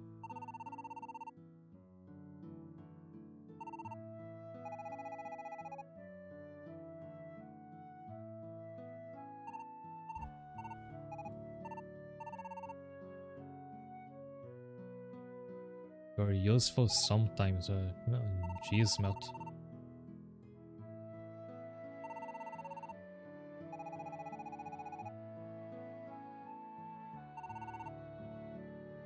Like, I love how accidentally blunt and super rude the characters can come across sometimes because of the machine translation.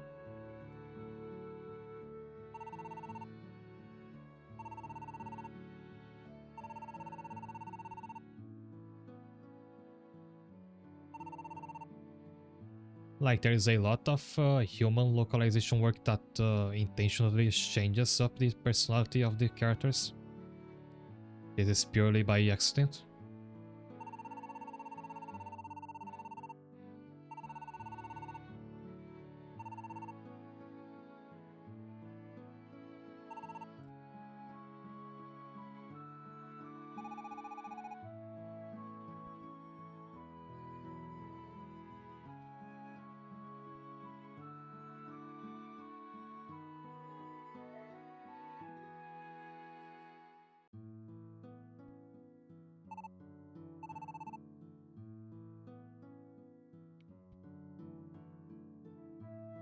I wonder if the blacksmith is already open. No, it isn't.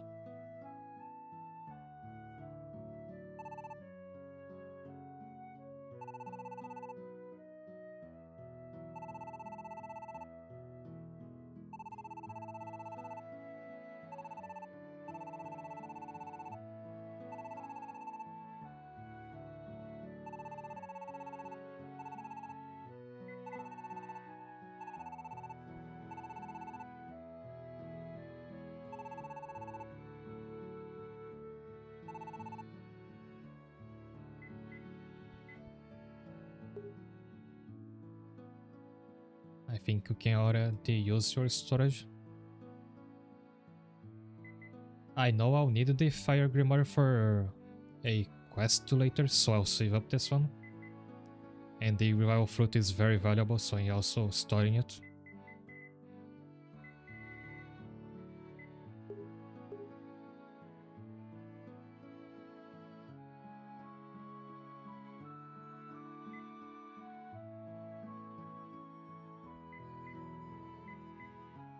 This is a very cute map. Gives a lot of Pokemon Mystery Dungeon vibes.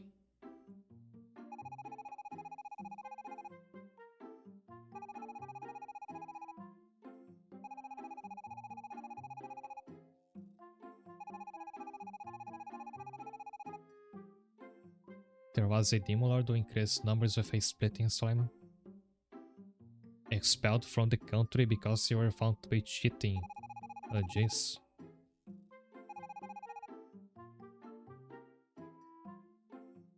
But that's a very funny idea, using a slime girl that can clone herself to inflate your population numbers.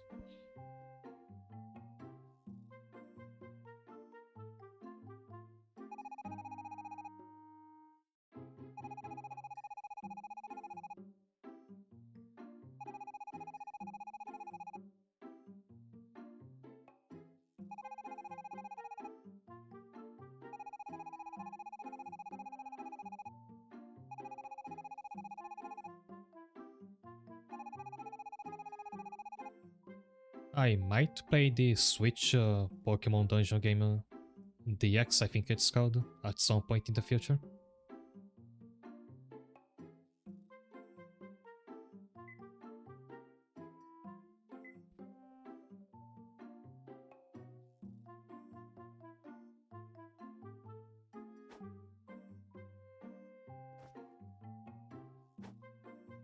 So here you also have material items which you can't actually use in the dungeon. You use this to make furniture or upgrades for your house.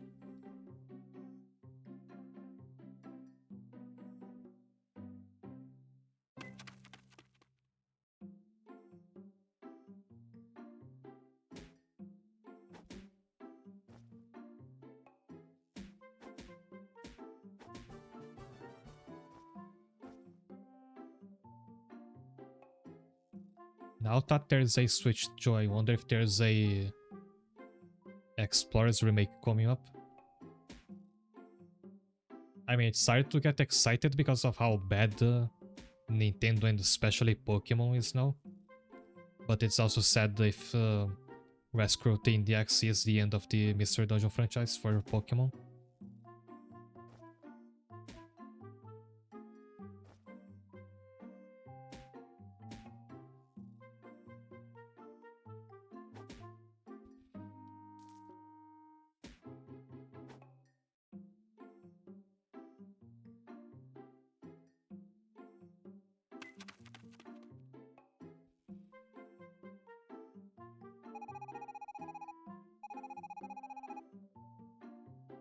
but we didn't even recruit anybody.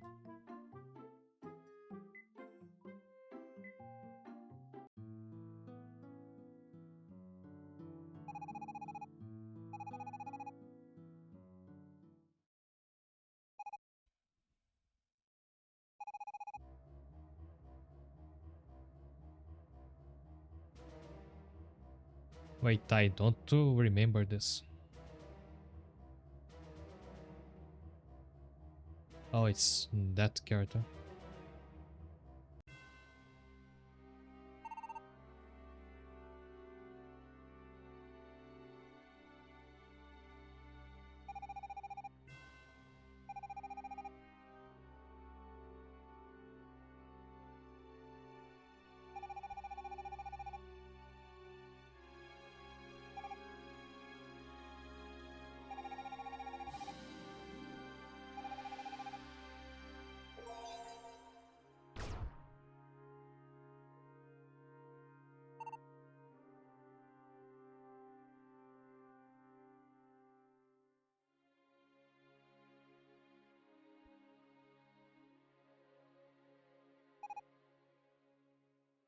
Oh, okay, I was about to say, wait, all that spell did was make me foul my bottom, but it's because Melt blocked it.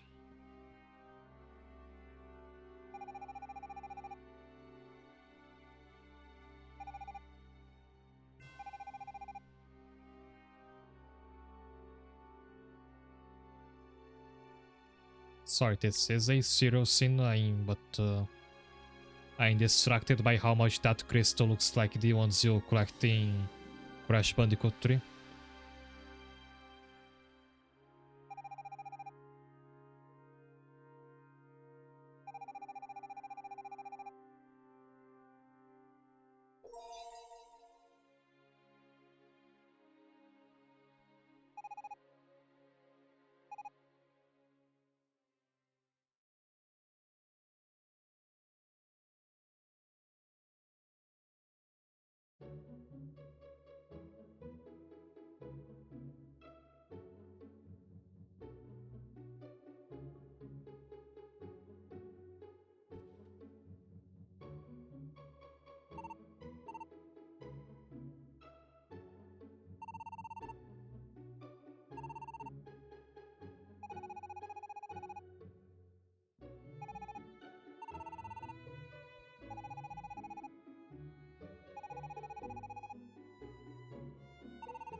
Long time no see, Miss Tamamo. Who was that?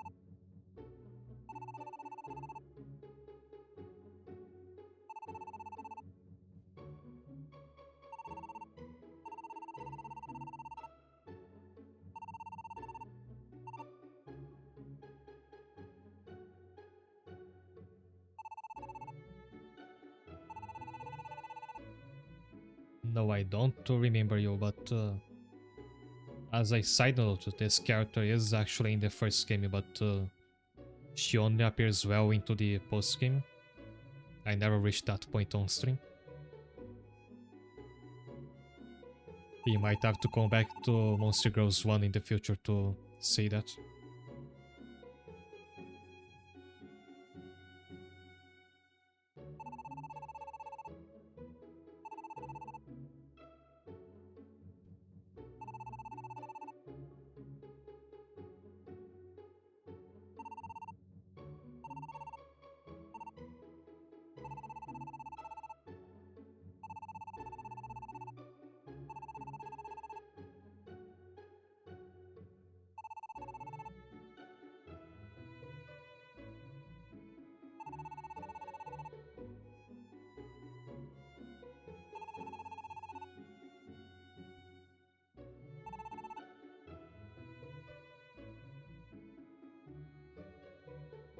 It's time to get hungry.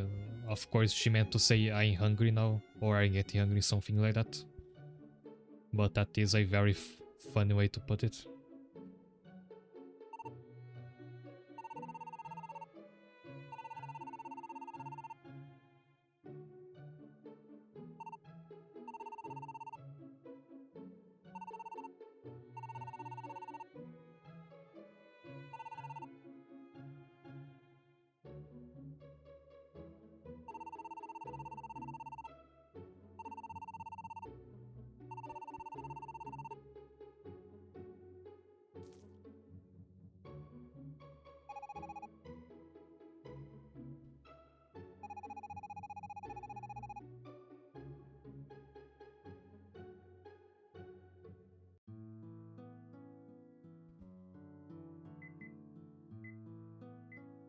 We were given some money, but right away I'm depositing that.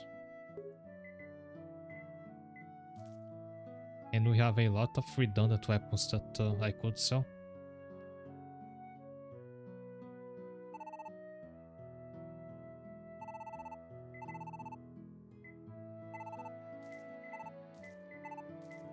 Not this one because we can use the plus mark to strengthen our main weapon.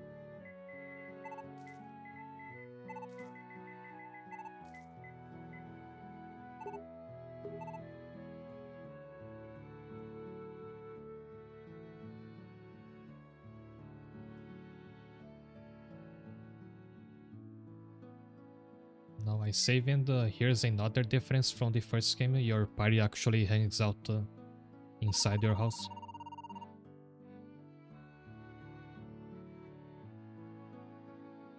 Do you have any pollen on you?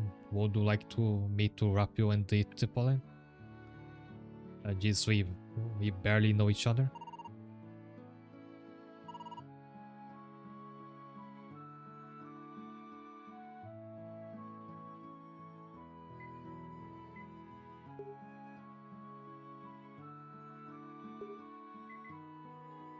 Now you have to actually summon your party members again.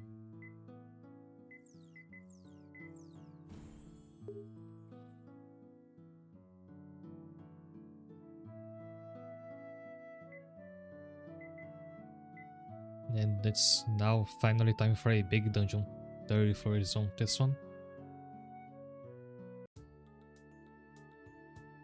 Oh, I love this song.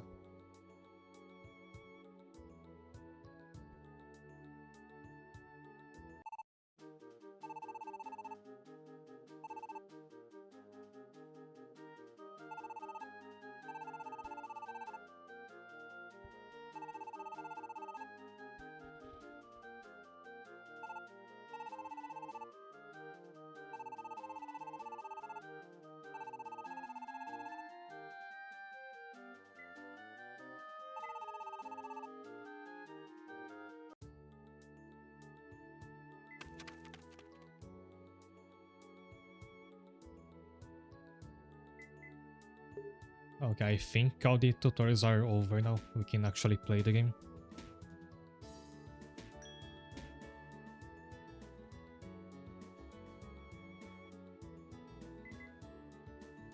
Also, if you have met the requirements to befriend a monster girl but you don't want her, you can use Persuade to make her leave and you'll still get experience from that.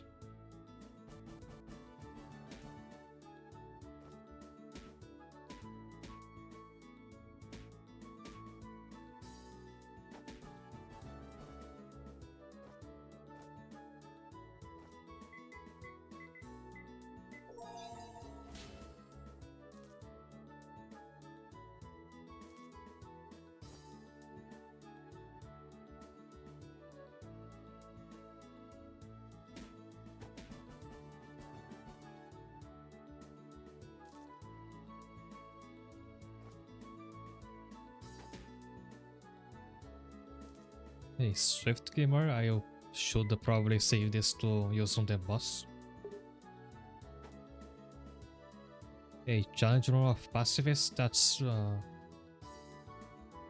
I guess that's possible, but if you commit to do this the entire game from the start, it will be very difficult.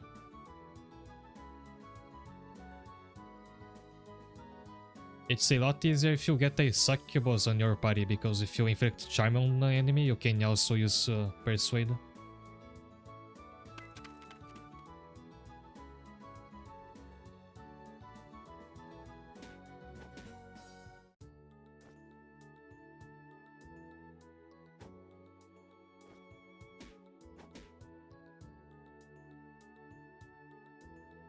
There is a sword on the floor. This should be better than the club I'm using now.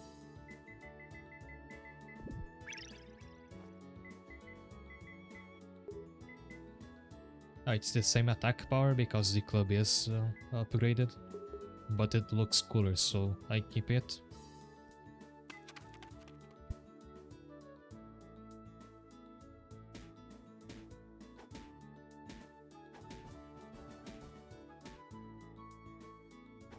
Aburage is fried tofu.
Where at distinctly recall this monster, that this monster was not in the first game.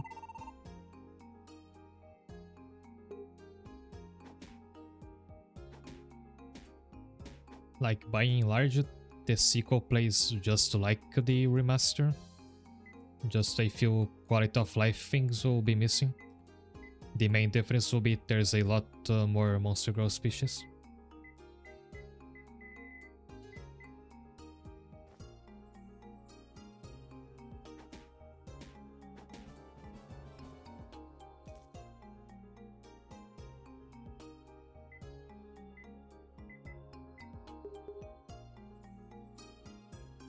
Super oxidized, yeah, I like the detail that the copper sword is this color instead of the like brownish bronze that you usually get when copper is depicted in video games.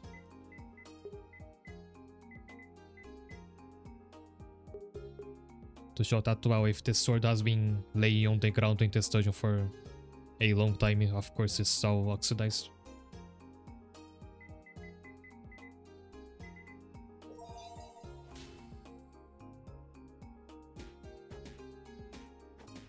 Oh, there's a shield.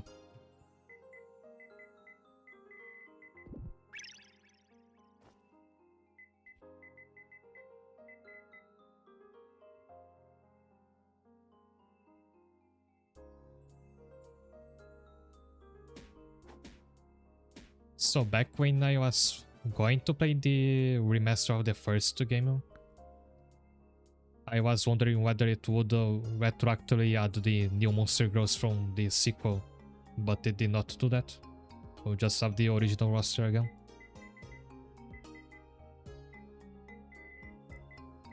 It's not like, say, Pokemon Fire Red, where it's a remake of the first generation Pokemon, but it does add all the Pokemon from up until the third generation.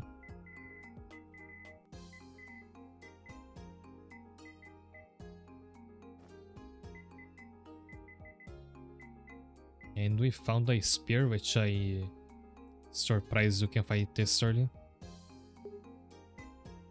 It's weaker, but it has one more tile of reach, so it should actually be better.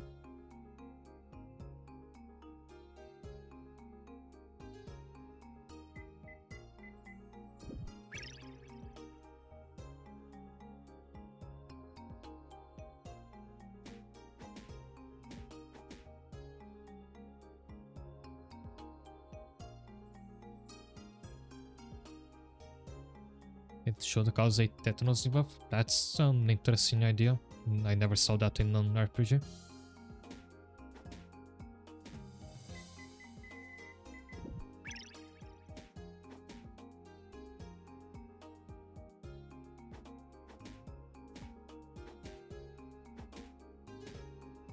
Oh, you can even skewer enemies and hit the one behind them.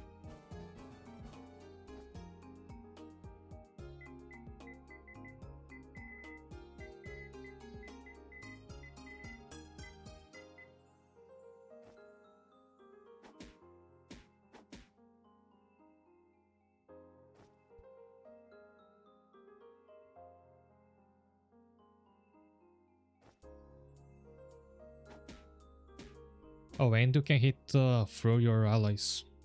That's good to know. I never actually used the spear in my previous save.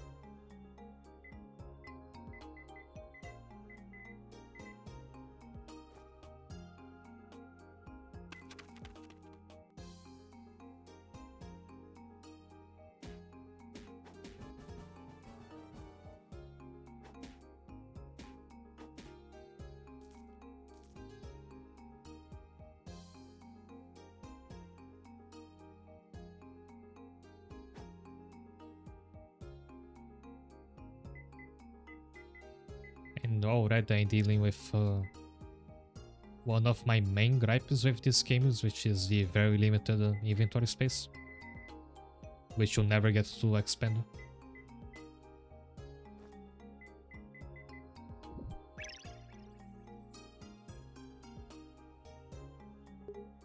Oh, there's a rat girl.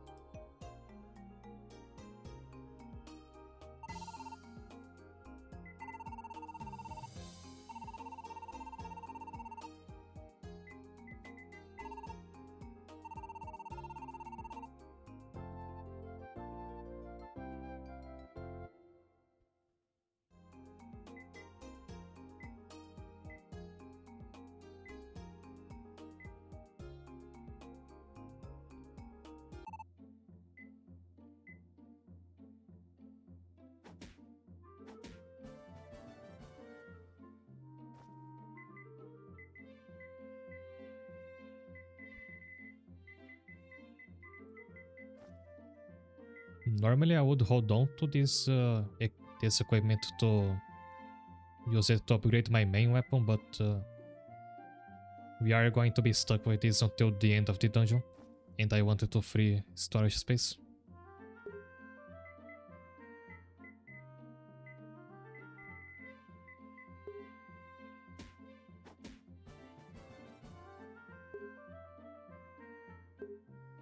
Also, this seems like a pretty good shield, but it's too expensive for me.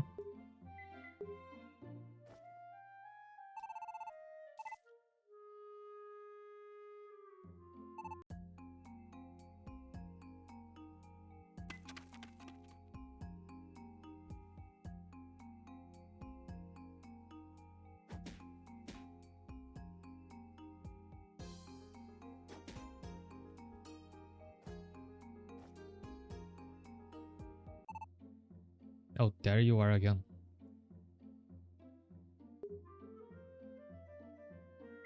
Oh, another good equipment I can't buy. Maybe I shouldn't have deposited that those 2000 gold from before.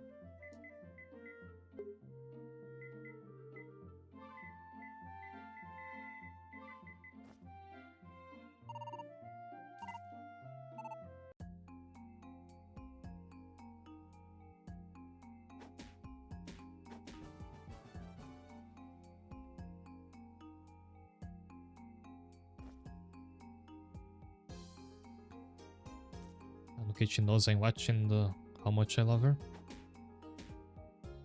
So one feat I never accomplished in this game is steal from Anukichi and either escape or beat her. And you actually have to do that to recruit a certain species of monster girl.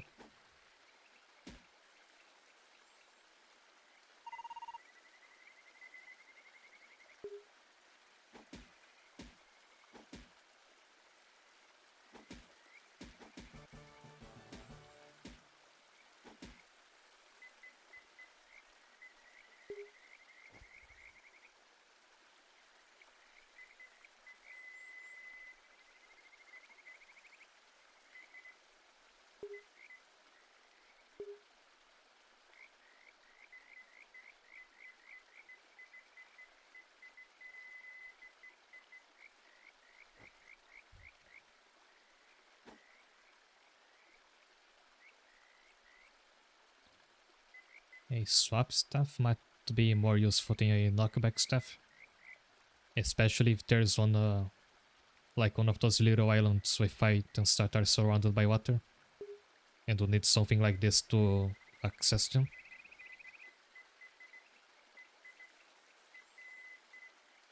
Oh, not seal staff, the knockback staff.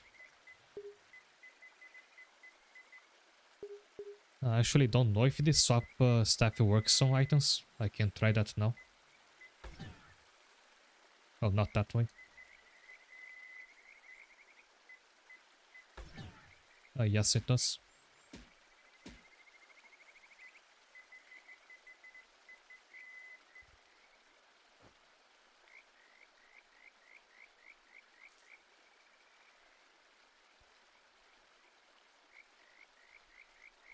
Also, this is on a very open floor, so you can cheat by using first person view and see what's ahead of you.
Oh, you might be able to recruit a big girl.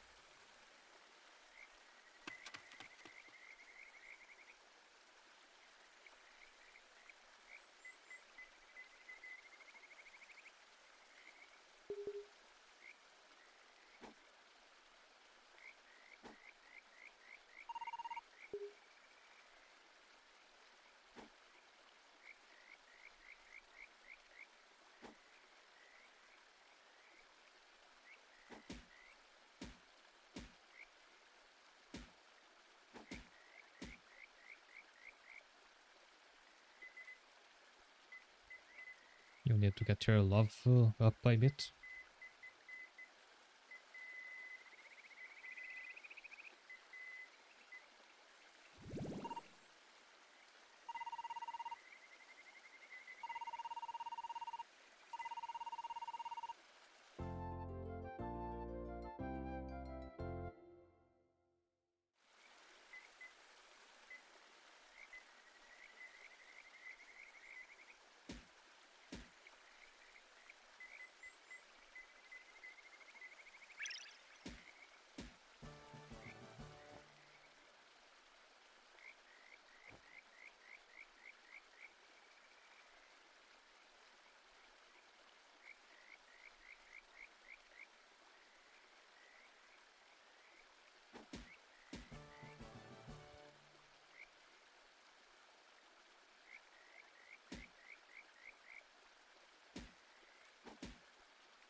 I never had a big girl stay in my party when I played this before. Which is a good time to mention that I'm not sure what monster girls are used for this save. Of course, the moth girl is gonna be one of them whenever we find her. But I don't know about the other two.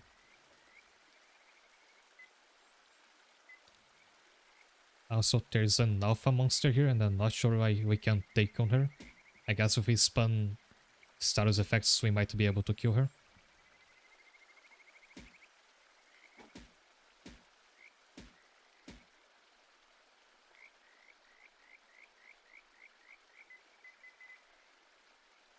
Oh, she stole a weapon grimoire from me. That's why she's running away.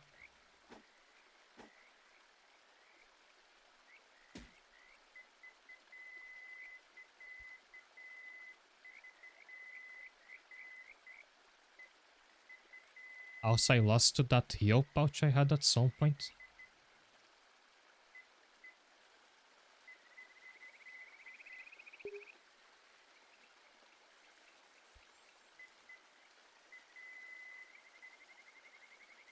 So unfortunately, I think I'll have to sacrifice my...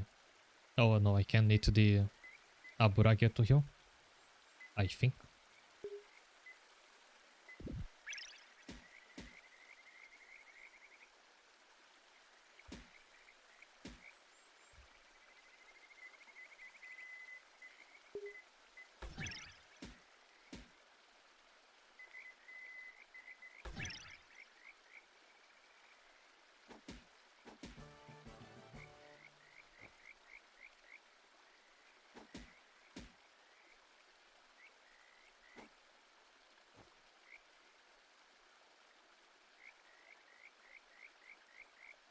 Also, the alpha monster is on Nauron.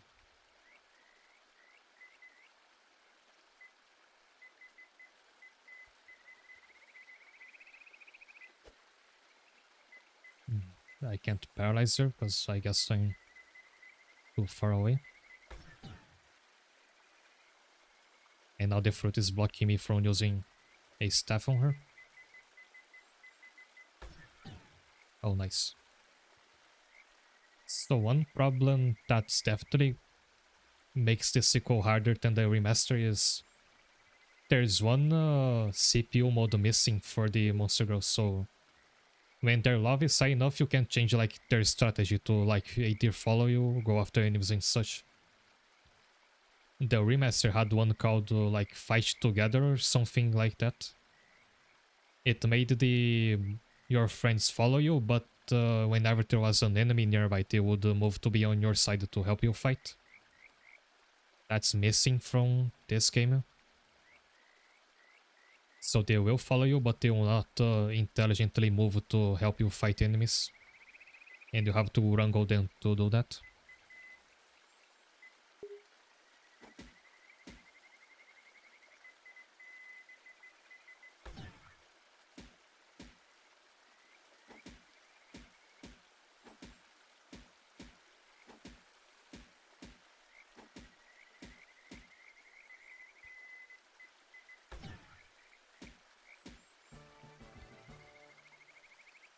You know, I'm really glad that alphas are not immune to status effects.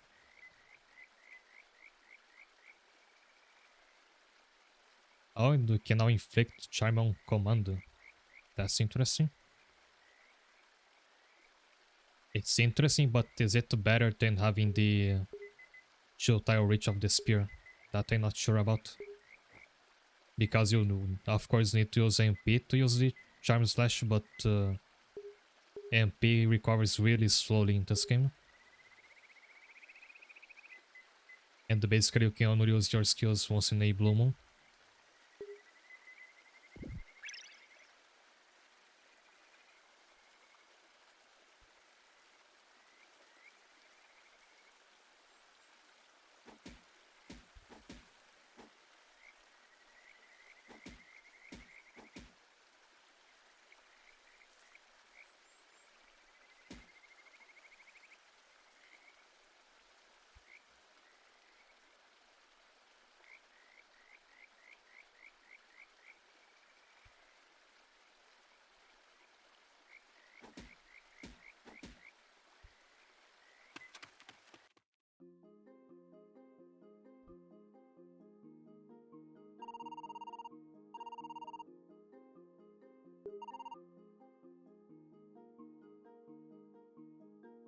I wonder what's over here.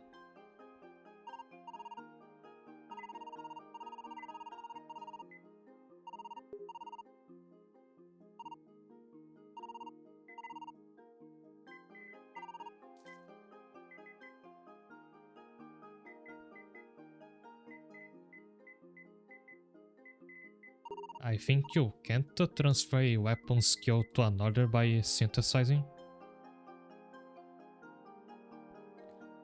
But I'll try to keep this one to check if I can do that later.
Oh, are we leaving?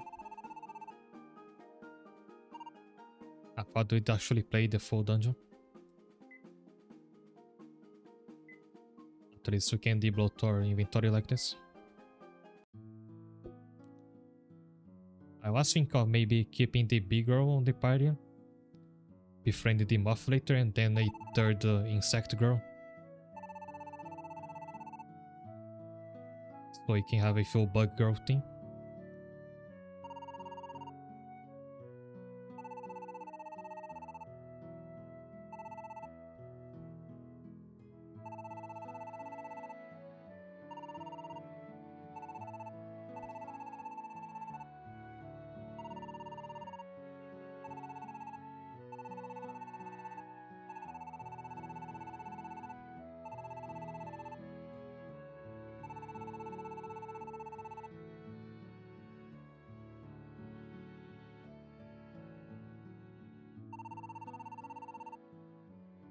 The blacksmith is still not open.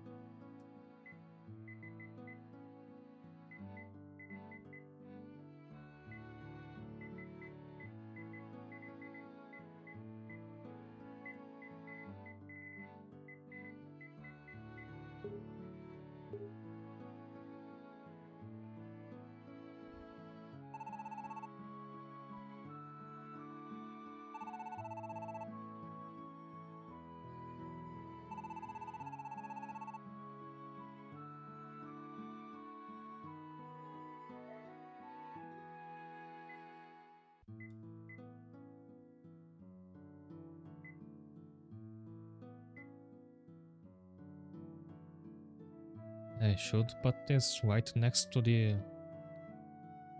village exit, I guess, because then I'll come across the restaurant every time I go to a dungeon.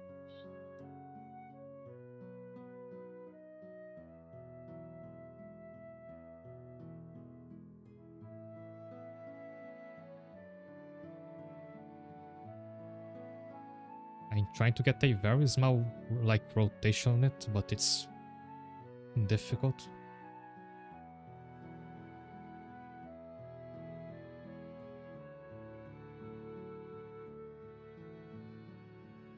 And this is a bit too... Oh, you can rotate the camera instead.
Oh, there is no builder in the village, so they just have to use the blacksmith. Of course.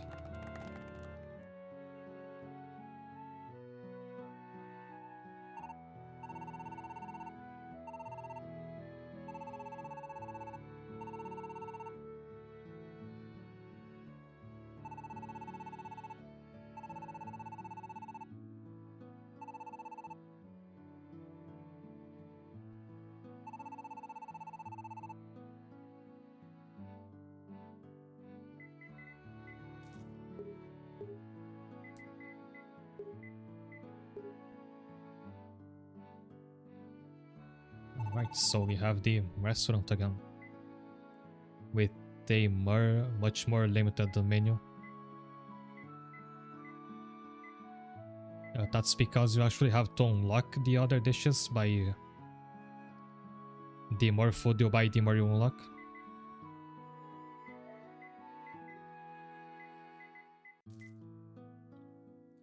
But I think that the best dish there was in the remaster, the one that identified all the items you picked up, because that will, in later dungeons, all the items will be unidentified like in the remaster. That dish is not in this game, I believe.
And we're back where we left off, but also back at level 1. So it's gonna be pretty dangerous to start. I will have to cover behind my body mirrors.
If this spear can poke magic crystals safely, I think you can.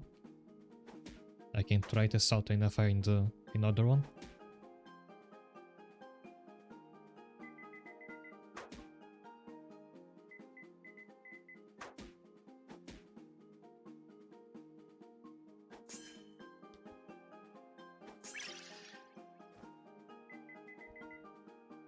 Hey, Blast, you know, this has much more defense.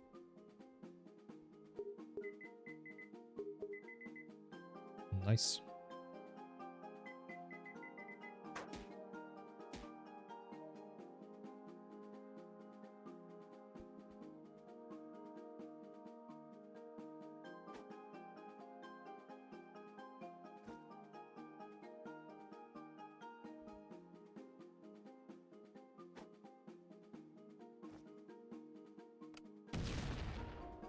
Yeah, good thing I have that explosion resistance now. The shields from the remake looked better. The remaster in general looks better. It might be hard to notice because it's been so long that I played it, but I'm pretty sure all of the models and stuff from the remaster are redone. They look very similar, but a bit better. And that's because I think the remaster is made on the foundation that the third game will be made in.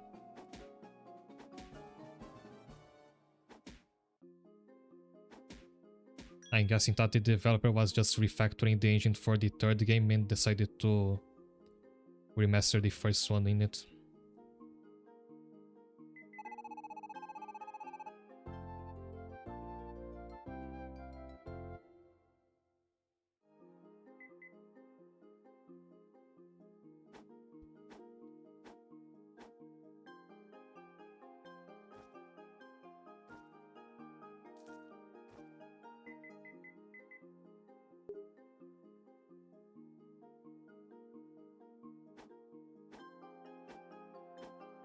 Being very safe here.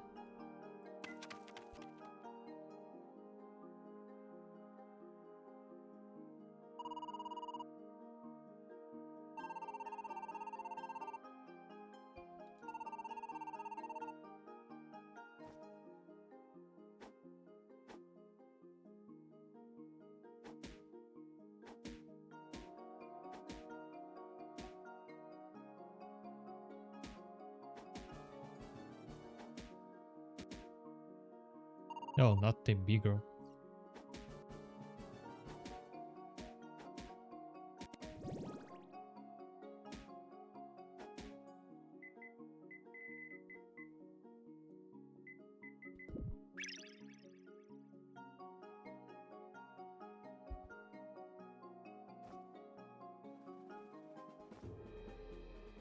Just as I was starting to get attached.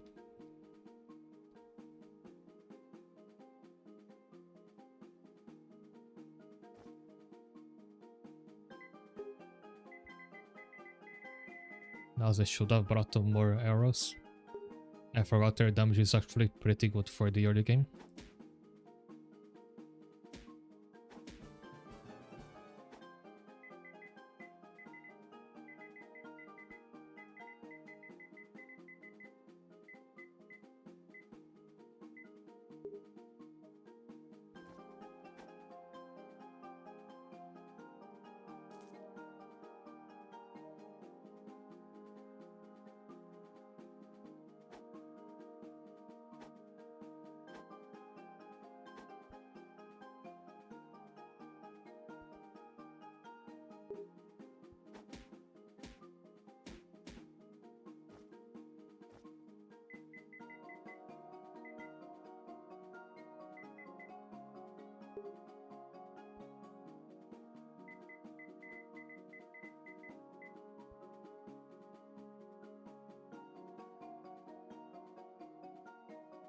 Now they'll be friendly.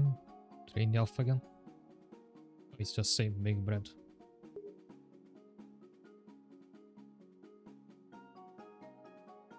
Also, I had never noticed this until now. Her quiver has that emblem used for cars in beginner drivers. That's cool.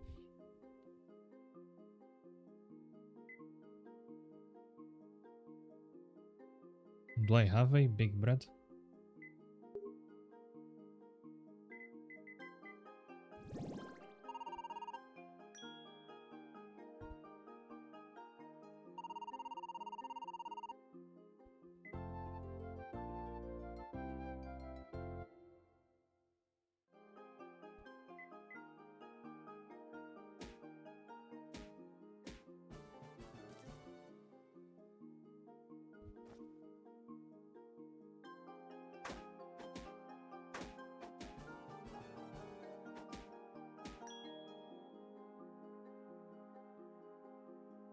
Another of, you know, it's good to have one for backup if the one I have now dies. Since they are not registered, if a monster girl I recruited here gets knocked out, I lose her permanently.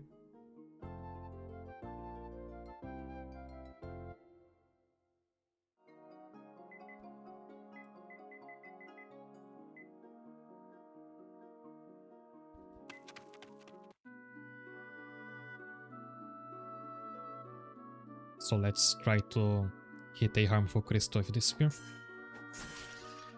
Yeah, you take no damage from it.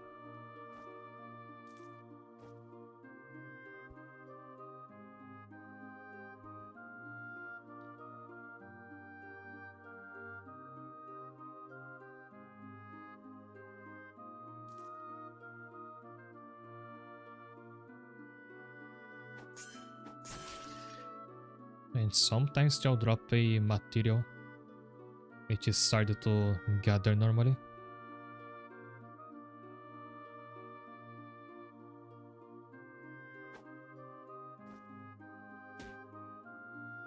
Oh, it's a fox. But I don't have any Aburage to give her.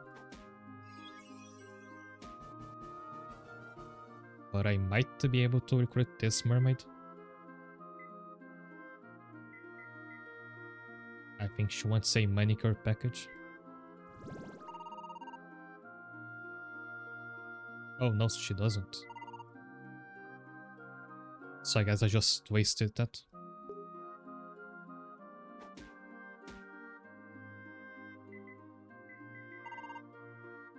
Oh, she wants the hair conditioner, not the manicure package.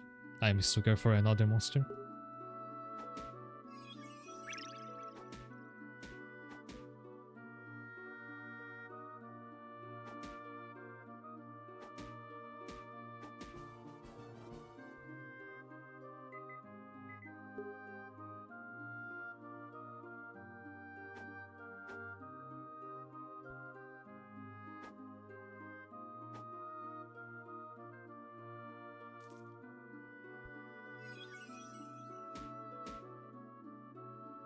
Oh, while we are here, I should try to find an item that's a fox in disguise and pick it up.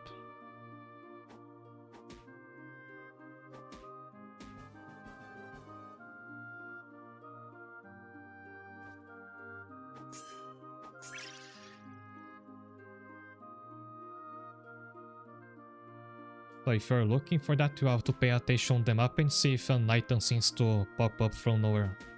If that happens, it's actually a fox that has spawned.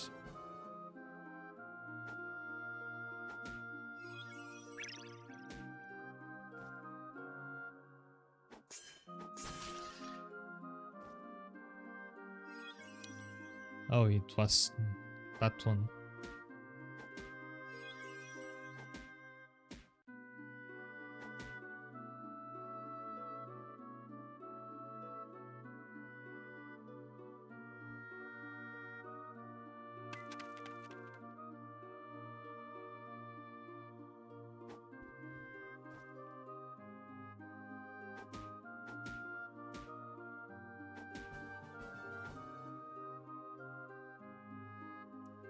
So let's try to approach each item as if it was a fox girl.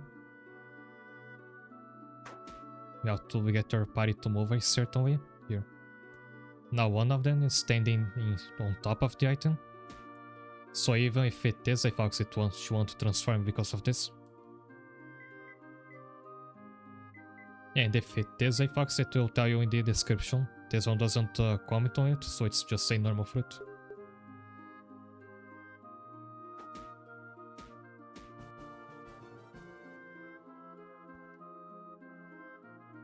Let's try this one.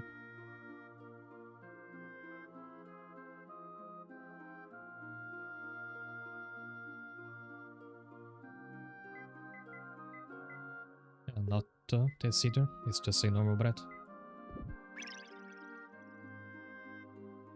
Flour bread is considered a delicacy in this world.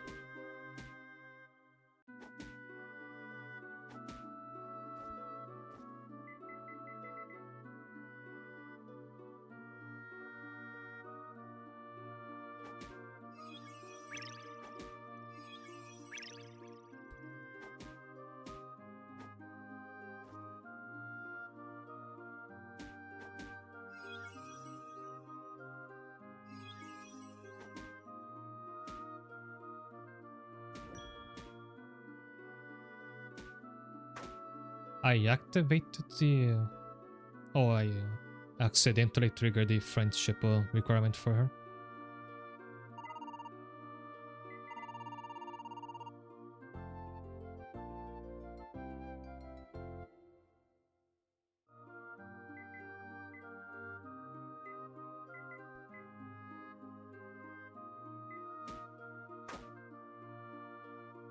But my elf is in trouble now. I wonder if she can tank one more hit. Oh, she just barely made it. Well done.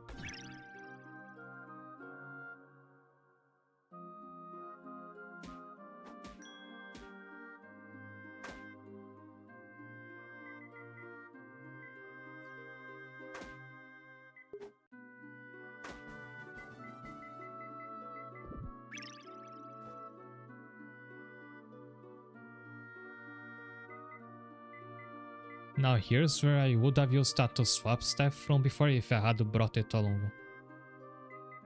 Unfortunately, I left it in the warehouse.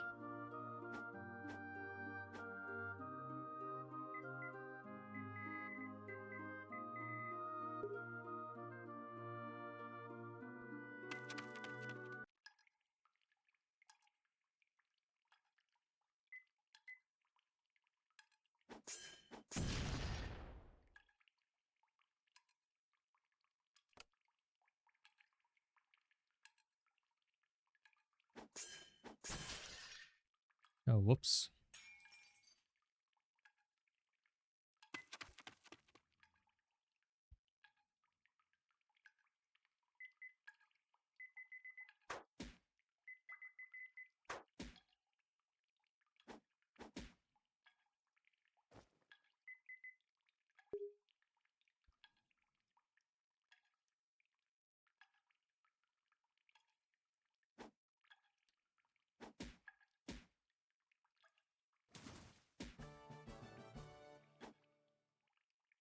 Oh, so it can't hit through an obstacle.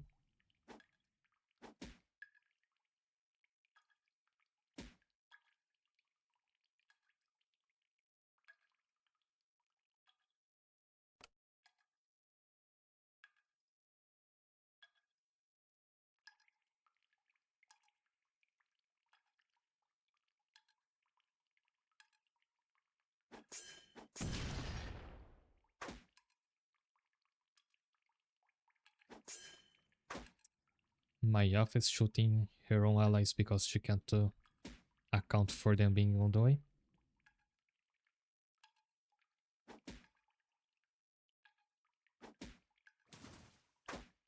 Oh, she rusted my spear, so it's now one less attack power.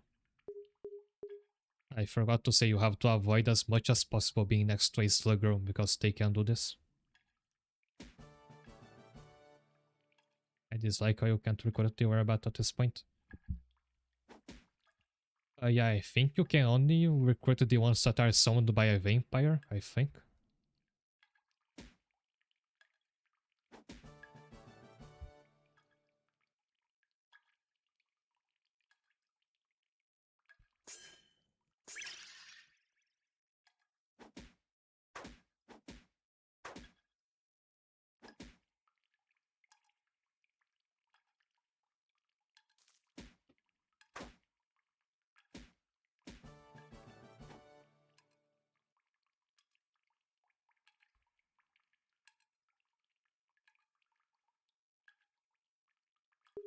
Yeah, that's how it works.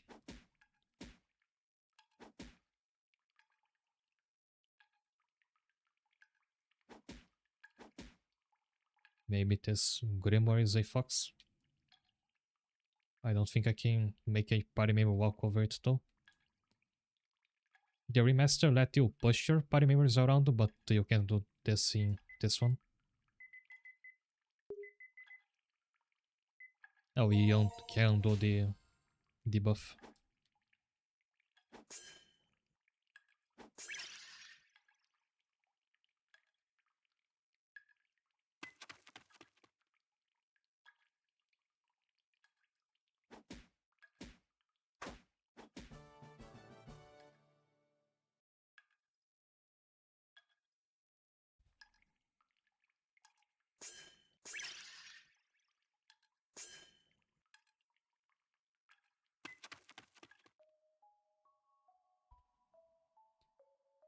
Oh well, because I didn't get any box item on the previous floors, I can't recruit this Lamia.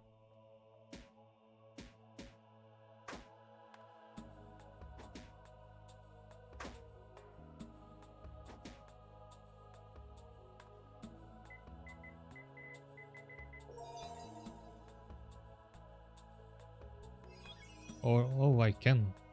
Boxes still spawn here, huh?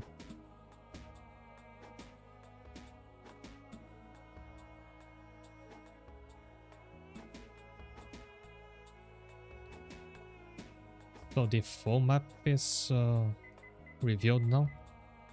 If an item pops up in there, it's a fox.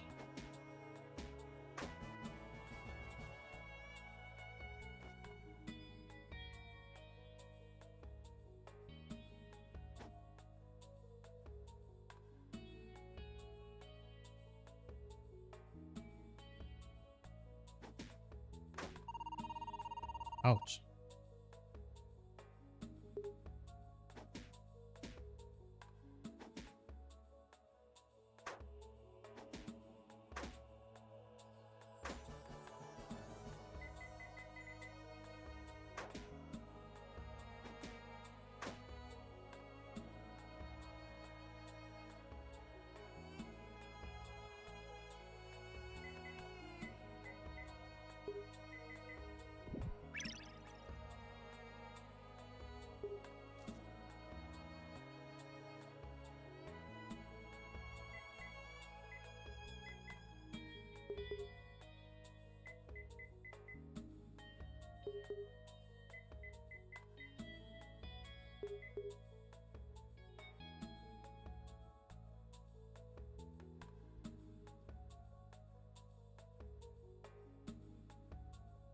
Oh, it's okay. I was going to try to beat this dungeon within the stream, but it might take too long. There will be more dungeons later anyway. I'll see you next stream.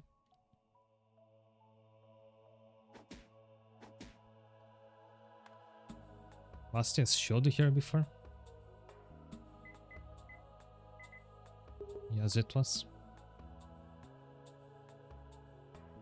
I'm sure one of these items should be a fox.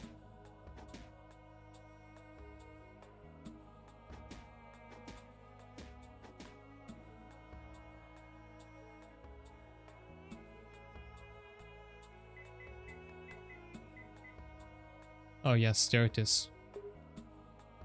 So the last line of description says it smells like a beast, that's because it's a fox. If you pick this up and try to use it, you'll just spawn the fox and she'll attack you. But if you give this to a Lamia, she will befriend you. Now you just have to find one.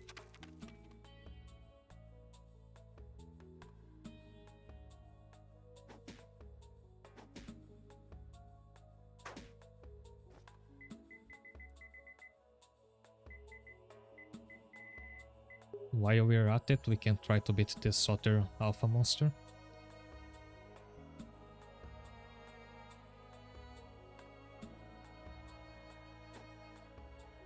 I'll let her come to this room.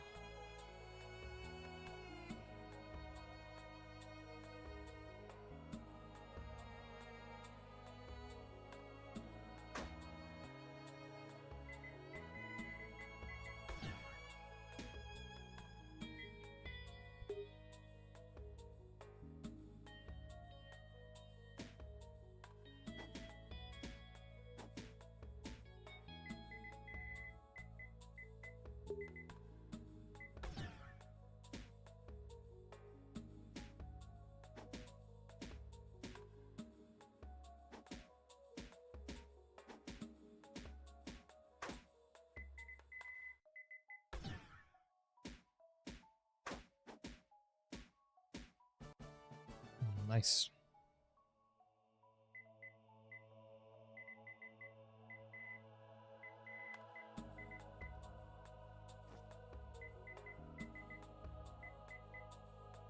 Oh wow, this has a lot more attack than my spear. At this point it's worth swapping it out. And it has 2 skills.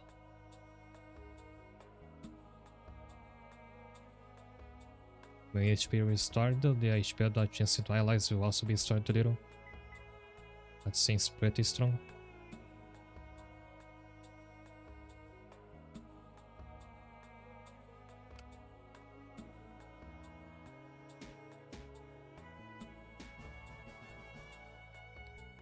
So I should be trying to raise the love of some of my friends.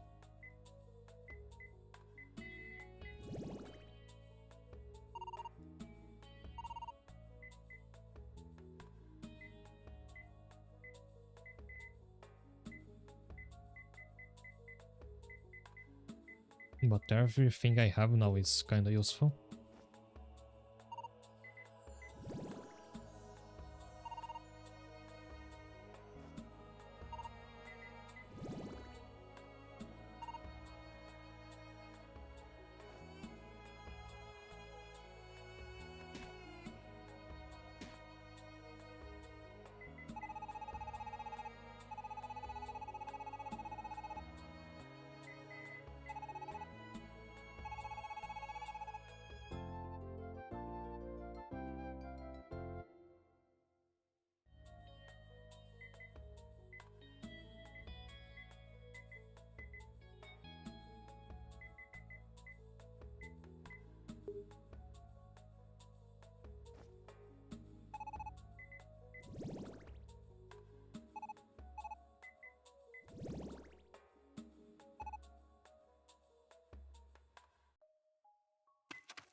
Oh, I found another checkpoint.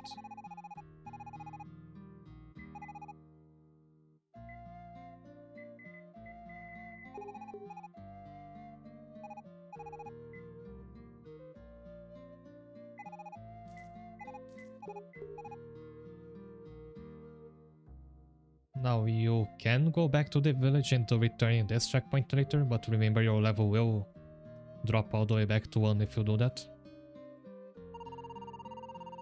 So I think it's usually a better idea to try and beat the entire dojo in one go.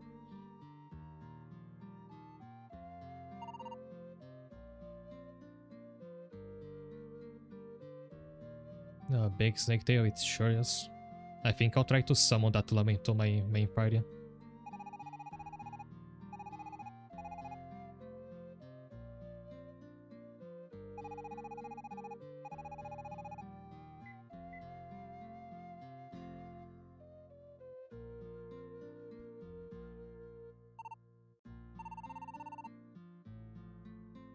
I saw the goblin was hoping she would be a blacksmith.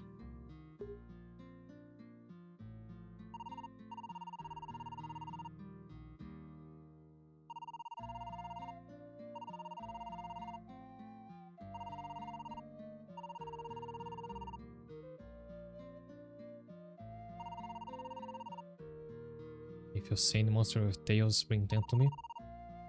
I do have one, I don't know if I can summon her here. So this introduces a new feature. You can meet some monster girls who will teach their skills to your party members.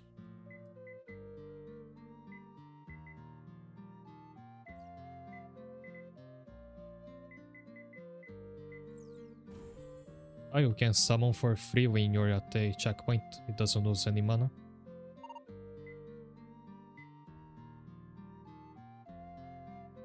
You told me to bring a monster with a tail and you can't... and the llama doesn't cut it. The werewolf does, but...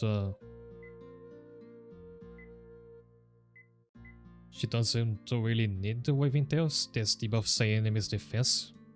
Werewolf already has a skill that increases your own attack. But this is a save that's just for the string anyway, so why not?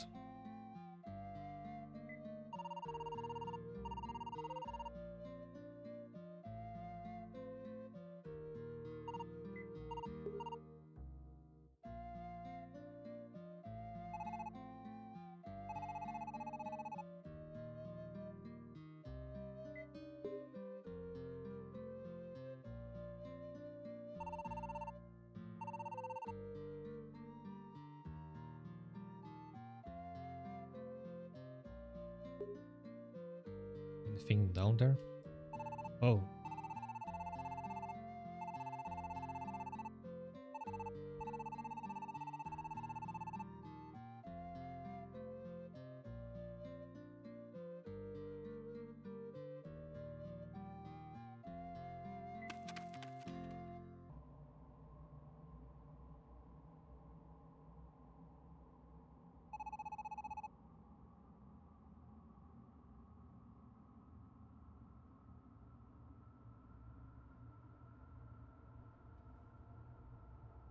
It's suddenly really spooky.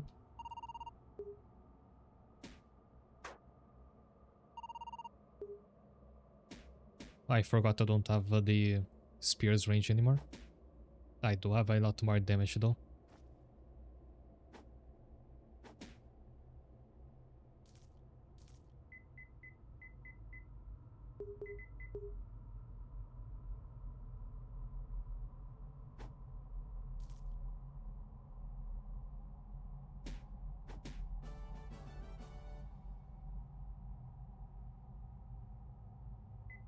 So to recruit this one, I think I have to max out her affection.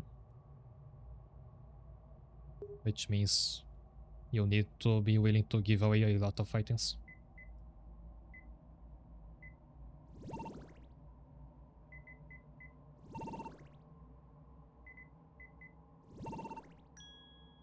Nice.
Oh, this one is being difficult to find the exit.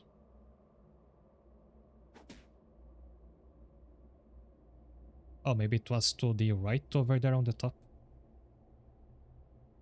Oh yeah, right there. I started the full right next to the exit and I missed it.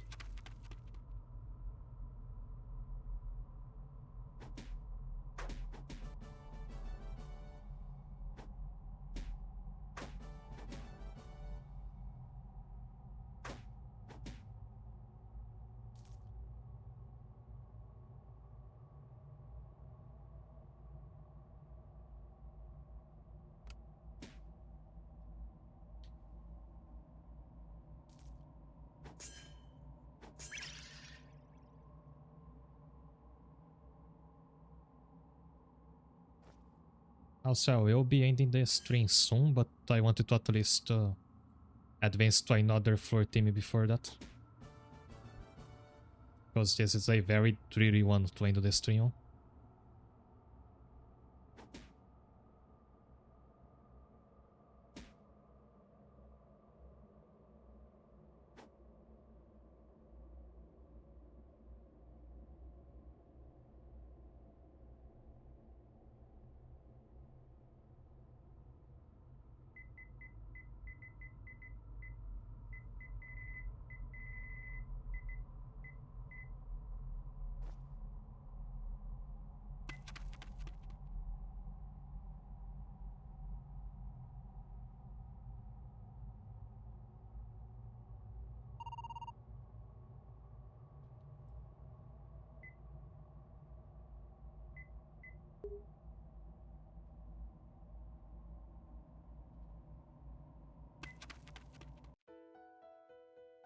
Ah, there we go. That's better.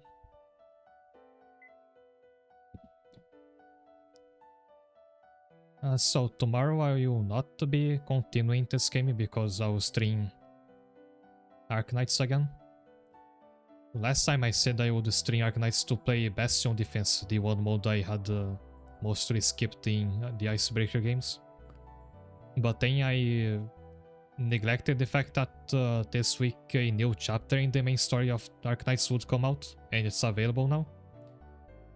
So I'll be playing that as well tomorrow, and it should be enough content for a full stream. And then next week we'll be back to Monster Girls and the Mysterious Adventure 2. No, I'm not sure I'm raiding somebody today. Also, by the way, you can quick save in the middle of a dungeon, so I want to lose progress here.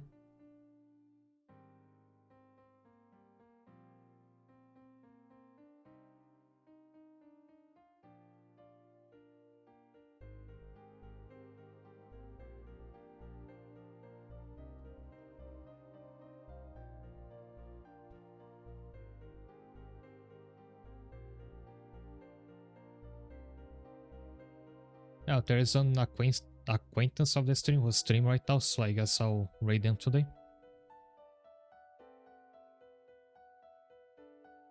Thanks a lot for tuning in today. I hope to see you tomorrow. Have a good night.